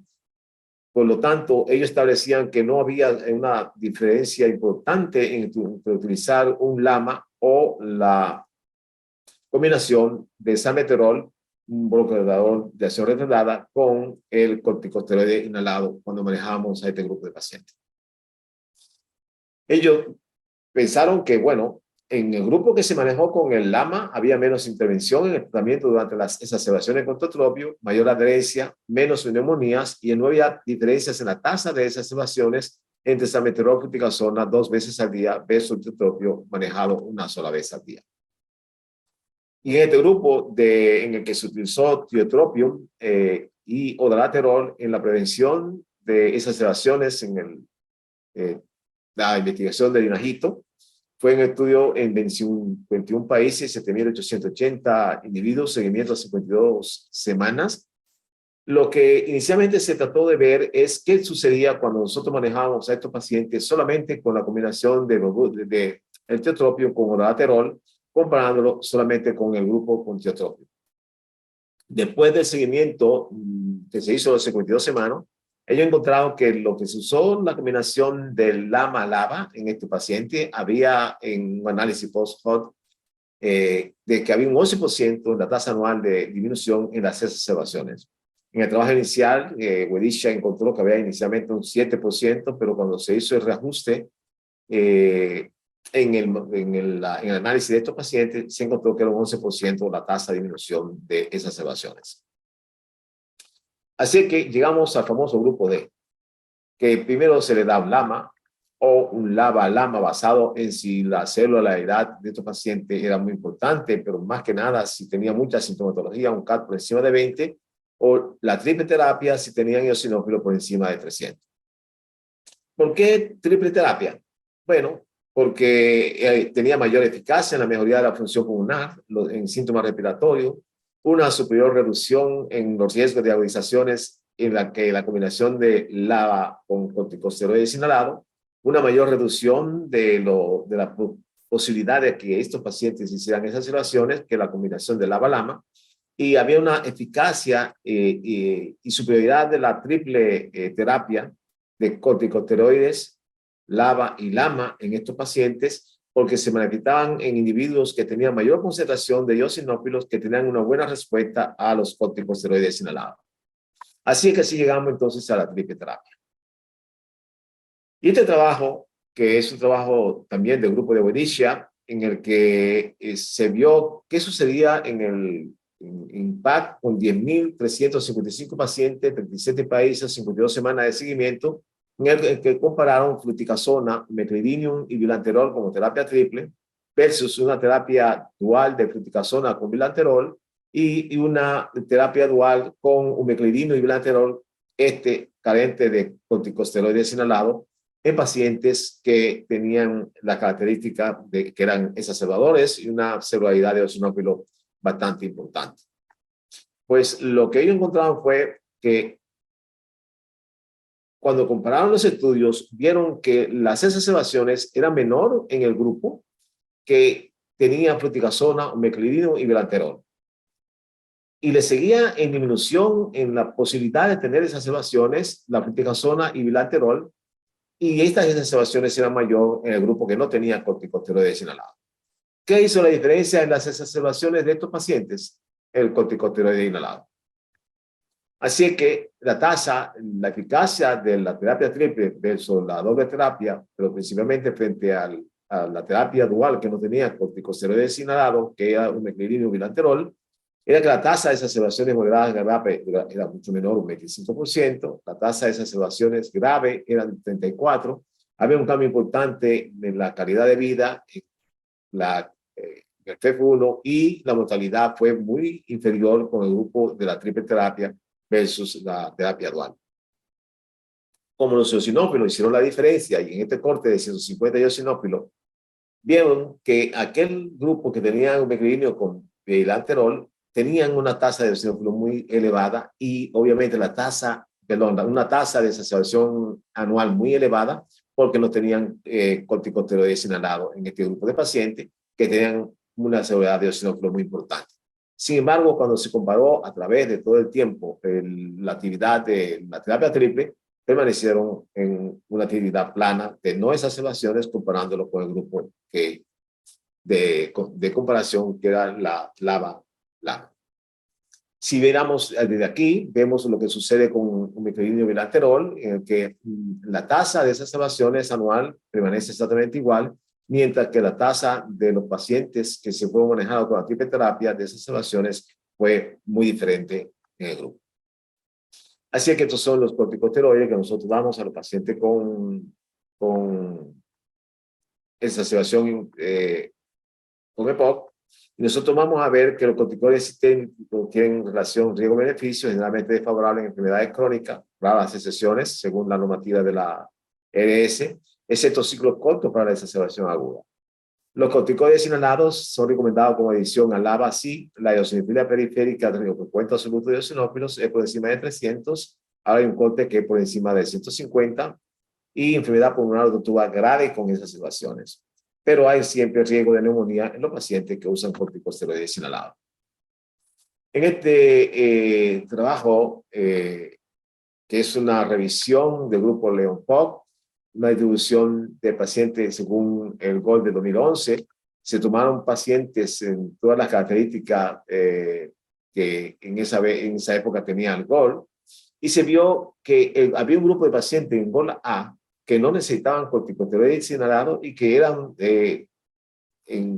dado en la atención primaria un 39% de ellos el corticosteroide, y el grupo B se le dio un 57,9%. El grupo C, que es un grupo que es intermedio, se le daba un 62,2% de corticosteroides inhalados, y este grupo que sí necesitaba corticoides inhalados se le daba 61,7% según dicha normativa.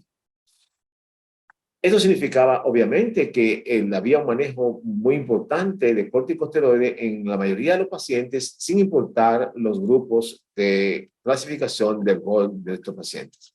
En el RS se vio que independientemente de los grupos del GOL que nosotros conocemos actualmente, también se le daba muchos corticosteroides inhalados a los pacientes. Nosotros, como latino, y esto es el porcentaje de POC de los pacientes mexicanos y dominicanos en Estados Unidos, y esto, ya que se habló, que es del grupo de Jardín, que fue publicado sobre el manejo de los pacientes con EPOC en atención primaria, encontramos que se le daba un 63,2% de corticoides inhalados. En este grupo que ya se mencionó, que es el grupo de Casas, he encontrado que se daba 65% de corticoides inhalados, pero esto era médicos especialistas, aquí médicos de atención primaria. Y fíjense que el manejo de los pacientes con ambas características, tanto de este grupo de 4 países como de los 7 países que aparecían en este grupo, hacían un uso desmesurado de tratamientos que no eran aplicables para los que estaban dirigidos según la normativa. Ellos concluyen, principalmente el grupo del ACID, que el manejo de la COG en la práctica de atención primaria en este grupo y de medicina especializada en este grupo del ACID, en América Latina no sigue las recomendaciones actuales de la guía y hay un uso excesivo de corticosteroides inhalados, y los regímenes de tratamiento que incluyen uso de LABA se asocian con una mayor adherencia a los mismos. En este dos trabajos de Sunset y Wilson, en lo que se buscaba qué pasaba con aquellos pacientes que se le daba terapia triple o se daba terapia dual, y se trataba de desescalar la terapia triple a terapia dual, vemos los siguientes datos interesantes. En este grupo había una retirada gradual de los corticosteroides inhalados de Wisdom después de un periodo previo de 6 semanas con terapia triple. 39% de los pacientes recibieron terapia triple antes de inclusión en el estudio. En el Sunset, que era un grupo con pocas exacerbaciones, se planteó hacer una desescalada directa de tiotropium, de salmeterol fluticasona a indacaterol con glicopirronium, es decir, de terapia triple a terapia dual. La actividad de los corticosteroides inhalados en los individuos con eosinófilos altos y en aquellos con más de 12 exacerbaciones incrementa el riesgo de exacerbaciones. Y en aquellos individuos que tenían por lo menos un ingreso hospitalario también tenían mayor posibilidad de tener exacerbaciones. Es decir, en este grupo de pacientes con una sola exacerbación, pero con un número muy elevado de eosinófilos, retirar el corticoide inhalado es un riesgo mucho mayor de hacer exacerbaciones, al igual que aquellos que tenían exacerbaciones. En ambos grupos de pacientes, aquellos eosinofílicos y exacerbadores, retirar los corticosteroides incrementan el riesgo de tener exacerbaciones posteriores. Y en este grupo, con más de 300 eosinófilos y una tasa de más de 2 exacerbaciones moderadas al año, tampoco deberíamos nosotros suspender los corticosteroides inhalados, dadas estas características. ¿En qué paciente la supresión de los corticoides inhalados aumenta el riesgo de exacerbación? Bueno, tenemos aquí estos pacientes que tienen corticoides inhalados, que son pacientes muy exacerbadores y que tienen unos niveles de eosinófilos elevados. Y este paciente que tiene también una importante tasa de exacerbación, si nosotros le quitamos los corticoides inhalados, ese paciente va a tener un incremento de exacerbación como ocurrió con el estudio cuando se retiró los corticoides inhalados. En este trabajo, en el que se manejó tiotropium o laterol más corticoides inhalados en el EPOC como terapia triple, nosotros miramos la terapia triple versus una terapia simple dual de broncodilatación en una revisión sistemática. Y nosotros miramos que este grupo de pacientes que tenía la terapia triple con una severidad de eosinófilos muy elevada, tenían un factor de protección basada en que la tasa de exacerbaciones en este grupo era mucho menor cuando era manejada con la terapia triple. Y en estos pacientes en el que se manejaron eosinófilos en sangre al conteo con exacerbaciones y la respuesta de la adición de fluticasona al bilaterol, ¿qué sucedía con estos individuos? Bueno, se vio cuál era la tasa anual de exacerbaciones en los dos grupos. Se le añadió a los pacientes, basado en la celularidad de eosinófilos menores o mayor de 2%, y lo que se vio en ello es que aquellos pacientes que se le añadió el corticosteroide inhalado, la tasa de mejoría clínica y exacerbaciones fue mucho menor cuando se le dio el corticoide inhalado. Igual, si nosotros miramos los pacientes con recuentos sanguíneos más altos de eosinófilos, son aquellos que tienen más probabilidad de beneficiarse del tratamiento que contienen corticosteroides inhalados. Este también es un trabajo del grupo de Wedisha, de Casola, que fue publicado en la revista de la ERS. Nosotros miramos pacientes, por ejemplo, que tienen una severidad de eosinófilos baja, es necesario hacer 46 NTT para nosotros encontrar una exacerbación. Pero aquellos pacientes que tienen una severidad alta, solamente 9. Eso significa que este grupo de pacientes es importante nosotros identificarlo para manejarlo con corticosteroides inhalados y ver el efecto protector que tiene la terapia triple frente a la terapia dual. Nosotros, la pregunta que se hace es, bueno, si nosotros sabemos que los eosinófilos elevados son un biomarcador importante basado en las exacerbaciones que tienen los pacientes y en manejarlo con corticoides inhalados, ¿qué sucede si nosotros queremos dar un seguimiento de los pacientes midiendo los eosinófilos en sangre cada cierto tiempo? En este trabajo, durante 12 meses, con un grupo muy importante de pacientes, se vio que la tasa de eosinofilia de los pacientes con enfermedad pulmonar obstructiva crónica, tanto en el periodo de exacerbación como en el periodo estable, se permanecían prácticamente estabilizados durante todo un año. Lo que quiere decir que es un buen parámetro la medición de los eosinófilos en los pacientes cuando nosotros queremos saber si son beneficiarios de usar corticosteroides inhalados o no. Así que los corticoides inhalados aumentan el riesgo de neumonía y eso es una de las cosas que nosotros vemos a diario. Y si miramos aquí, dándole fluticasona, lo que pasa con la supresión de calcidina en estos pacientes, vemos que va a modificar pues, el microbioma del individuo. Va a producir una disbiosis en el sentido de que, por ejemplo, si nosotros miramos aquí, comparando el vehículo, que es este, versus la fluticasona, fíjense que se ha modificado totalmente una abundancia importante de estreptococo en los pacientes que nosotros le dimos el corticosteroide. Y esa abundancia de los estreptococos que vemos aquí en esta tabla comparativa, va a producir no solamente fenómeno de exacerbación por la abundancia misma, sino por la tipificación que hacen estos gérmenes. los pacientes con EPOC. Igualmente, hay cambios importantes en la carga de prevalencia de las vías aéreas a los pacientes cuando se exacerban. Y estos pacientes que tienen, si nosotros lo comparamos,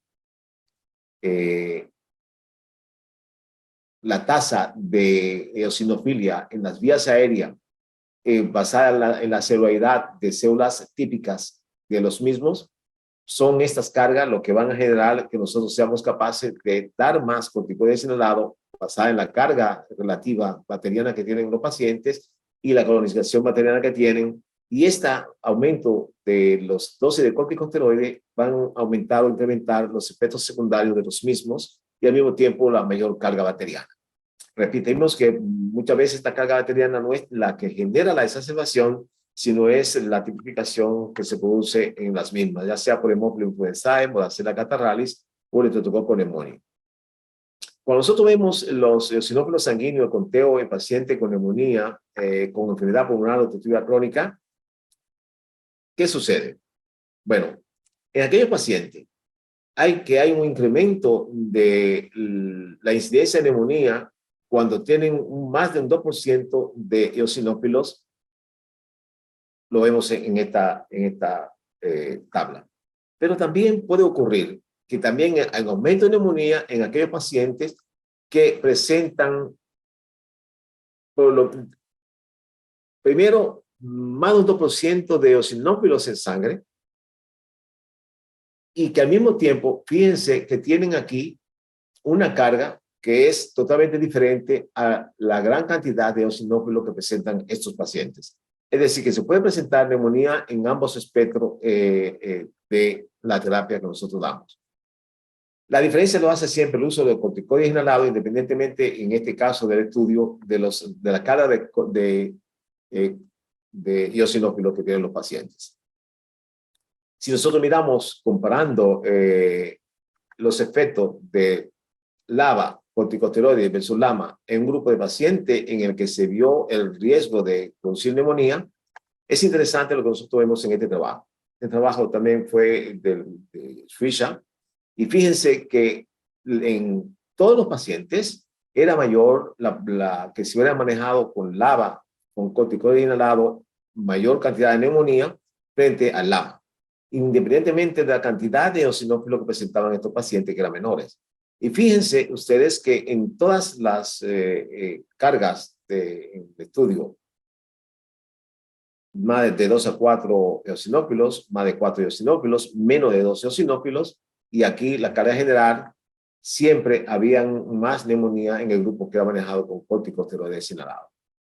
Esto es muy importante porque revela que el uso de los corticoides inhalados es factor de efectos secundarios importantes de riesgo aumentado de neumonía adquirida en la comunidad en estos pacientes. Y la mayoría de los estudios expresan que los pacientes que son manejados con fluticasona son los que tienen la mayor tasa de neumonía cuando se manejan con los mismos. Igualmente, el uso prolongado de corticosteroides, independientemente de la tasa de los eosinófilos, también impacta sobre la aparición de neumonía. Así que la pregunta es, ¿cuándo entonces debemos nosotros emplear los corticoides inhalados? Bueno, los europeos han dado esta normativa que dicen que, bueno, un soporte fuerte es historia de hospitalización por exacerbación de EPOC, más de 2 exacerbaciones moderadas de EPOC por año, eosinófilos en sangre mayor de 300 células y historia de asma concomitante, que son pacientes de asma. Considerar su uso con una exacerbación moderada de EPOC por año, eosinófilos de 100 a 300 células, y no darlo en eventos repetidos de neumonía, menos de 100 células de eosinófilos e historia de exacerbación, historia de infección por micobacteria. Así es que los europeos entonces han hecho esto que es muy interesante. ¿Cuándo darlo? ¿Cuándo no darlo? Y se basan en esto de que sí, si hay pacientes que son exfumadores, exacerbaciones frecuentes tratadas con corticoides tomados, orales, más de 2 exacerbaciones de EPOC moderadas o una grave en el año previo, y no darlo, 1 o 2 exacerbaciones moderadas, tratamiento con antibióticos durante exacerbaciones de EPOC y si es fumadores activos. Y en esto, que está en la normativa de la EDS, que dice, bueno, si el paciente tiene un conteo de más de 300 células, pues entonces este paciente es un fuerte individuo que nosotros debemos dar corticosteroides inhalados. Pero si este paciente tiene un conteo de eosinófilo de menos de 300 células de eosinófilo y tiene menos de 12 exacerbaciones por año y ninguna hospitalización, este paciente entonces va a ser condicional el que nosotros le quitemos el corticoides inhalado si lo tiene, porque no lo necesita. Si es un paciente con conteo de eosinófilo menos de 300, pero tiene más de 12 exacerbaciones por año o una hospitalización, entonces la evidencia disponible puede ser limitada, pero nosotros pensamos que sí debería dejarse de los corticoides inhalados. Así que esto no es bueno para nosotros avanzar en el manejo de los pacientes. Lo que sí es importante es que esos pacientes que son leves, que nosotros le damos un SABA o un beta-adrenérgico de acción corta o un antimuscarínico corto, es un paciente que cuando hace su primera exacerbación suele tener muchos eventos cardiovasculares y que esos eventos cardiovasculares se incrementan después del primero a los primeros 30 días después de esa exacerbación con importantes repercusiones en la vida de los mismos. Por lo que es muy importante controlar a los pacientes que inicialmente tienen poca sintomatología y que nosotros muchas veces le damos tratamiento sintomático basado en los signos y síntomas que puedan tener en determinado momento.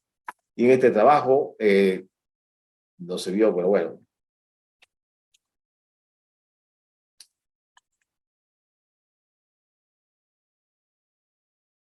Los objetivos finales del tratamiento del EPOC es mejorar la disnea, la calidad de vida, la sobrevida y evitar las exacerbaciones.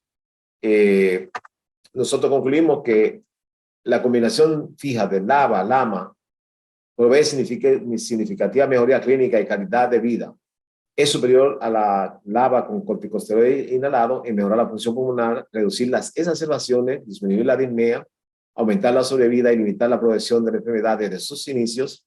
Y la triple terapia, LABA, LAMA, corticosteroides inhalados, es de lesión en pacientes exacerbadores y con más de 300 eosinófilos, pero básicamente exacerbadores.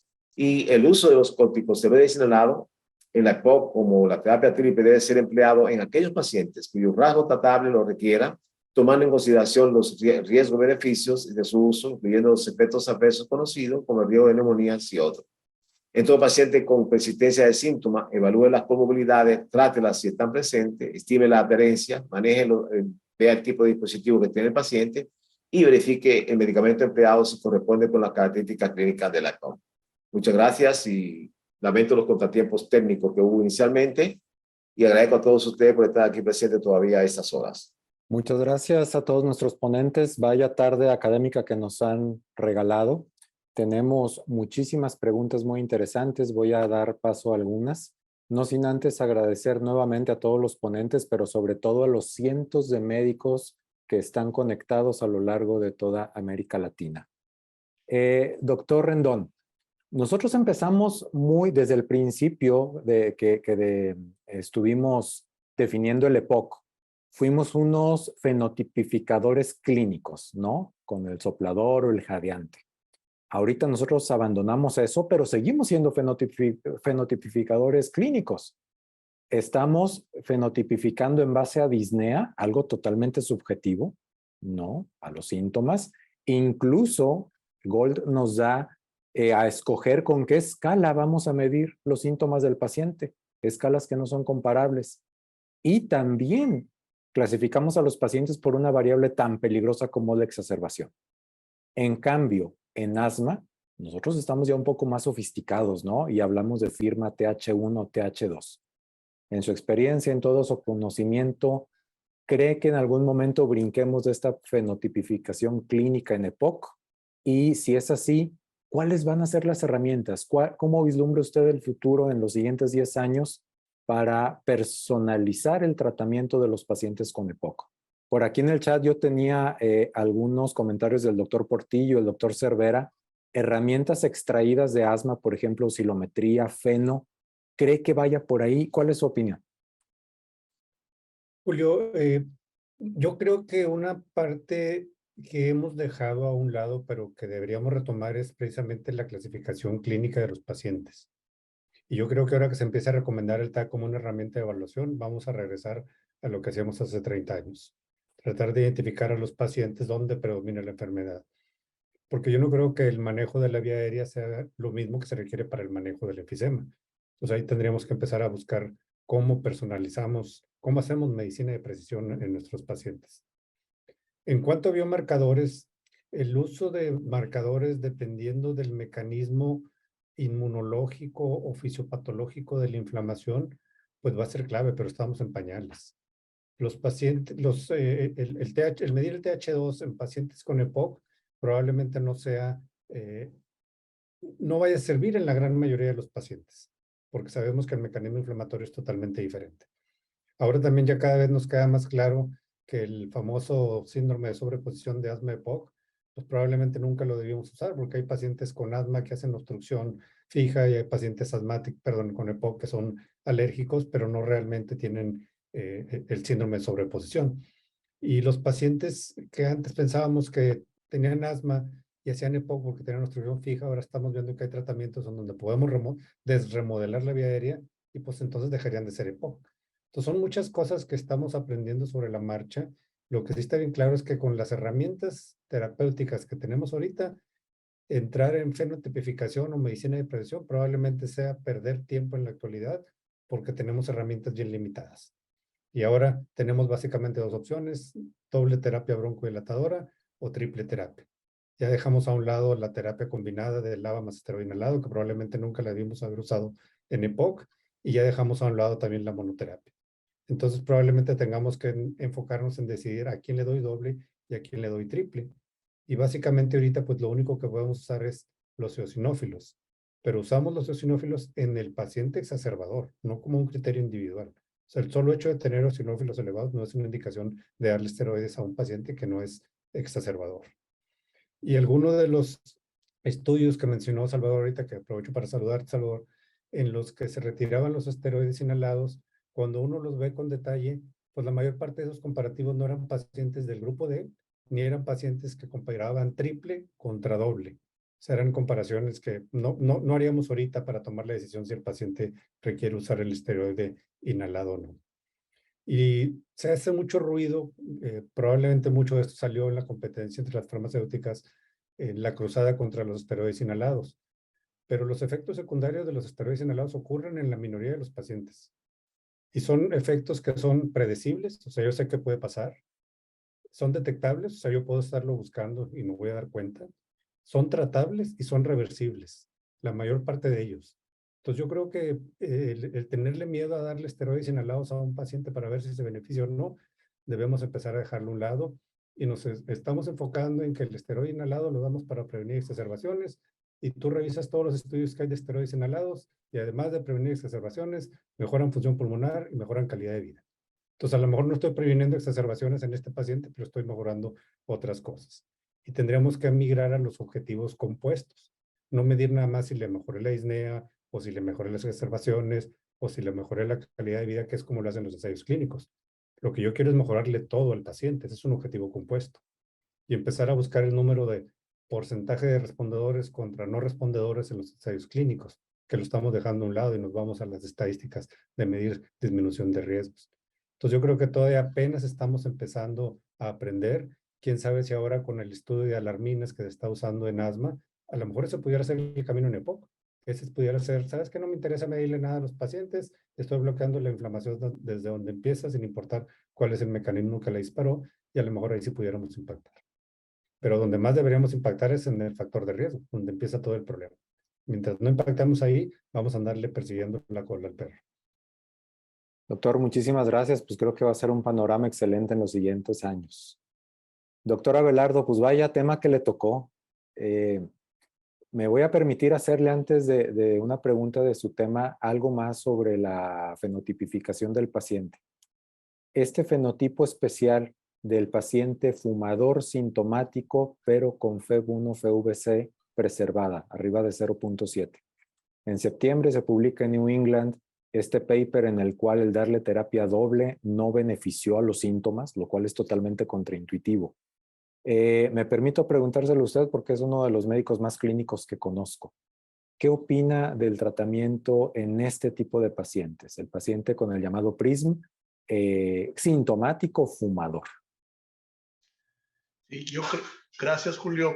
Gracias. La pregunta es bastante complicada porque hay un panorama que no estamos viendo que también se está mencionando mucho, no nada más en asma, sino en EPOC, que es la enfermedad de la vía aérea pequeña. Lo que menciona la zona oscura, que puedes tener daño o inflamación importante en la vía aérea que te hace tener los síntomas mínimos suficientes para que el paciente lo tenga y a lo mejor espirométricamente el paciente lo tienes bien. A lo mejor el FED 2575 no se ve muy dañado y a lo mejor la osciliometría nos podría ayudar un poco para evaluar la enfermedad de la vía aérea pequeña. Yo creo que eso es lo que está pasando y es lo que ha llevado al punto de que se tenga que recurrir a una tomografía que, dicho sea de paso, la mayoría de los neumólogos especialistas pedimos a un paciente que tiene factores de riesgo de EPOC una tomografía en inspiración, expiración dinámica para ver si tiene atrapamiento de aire, si tiene algunos cambios inflamatorios ahí de la vía aérea que podíamos detectar por TAC. Y yo creo que eso es hacia dónde va. Esa pregunta yo creo que ya se la habían hecho anteriormente, Julio, y por eso las nuevas guías 2023 de GOLD hablan de la tomografía y para detectar enfisema temprano, para tal vez detectar también enfermedad de la vía aérea temprana. Y a lo mejor ahí vamos a estar hablando en unos años de que parte de la evaluación es una oscilometría también de impulso en estos pacientes. Y si hay alteraciones ahí, no vamos a esperar a que el paciente tenga cambios espirométricos o que los síntomas aumenten para poder dar tratamiento. Yo creo que la intervención temprana marcaría una diferencia muy importante. Doctor Abelardo, muchísimas gracias. Doctor Salvador Martínez, para terminar la sesión de preguntas. Tenemos un paciente que es candidato a corticoide inhalado, ¿sí? Se le da corticoide inhalado y este paciente hace un episodio de neumonía adquirida en la comunidad. ¿Qué sigue? Cambiamos corticoide, bajamos dosis, cambiamos a doble terapia. ¿Qué opina?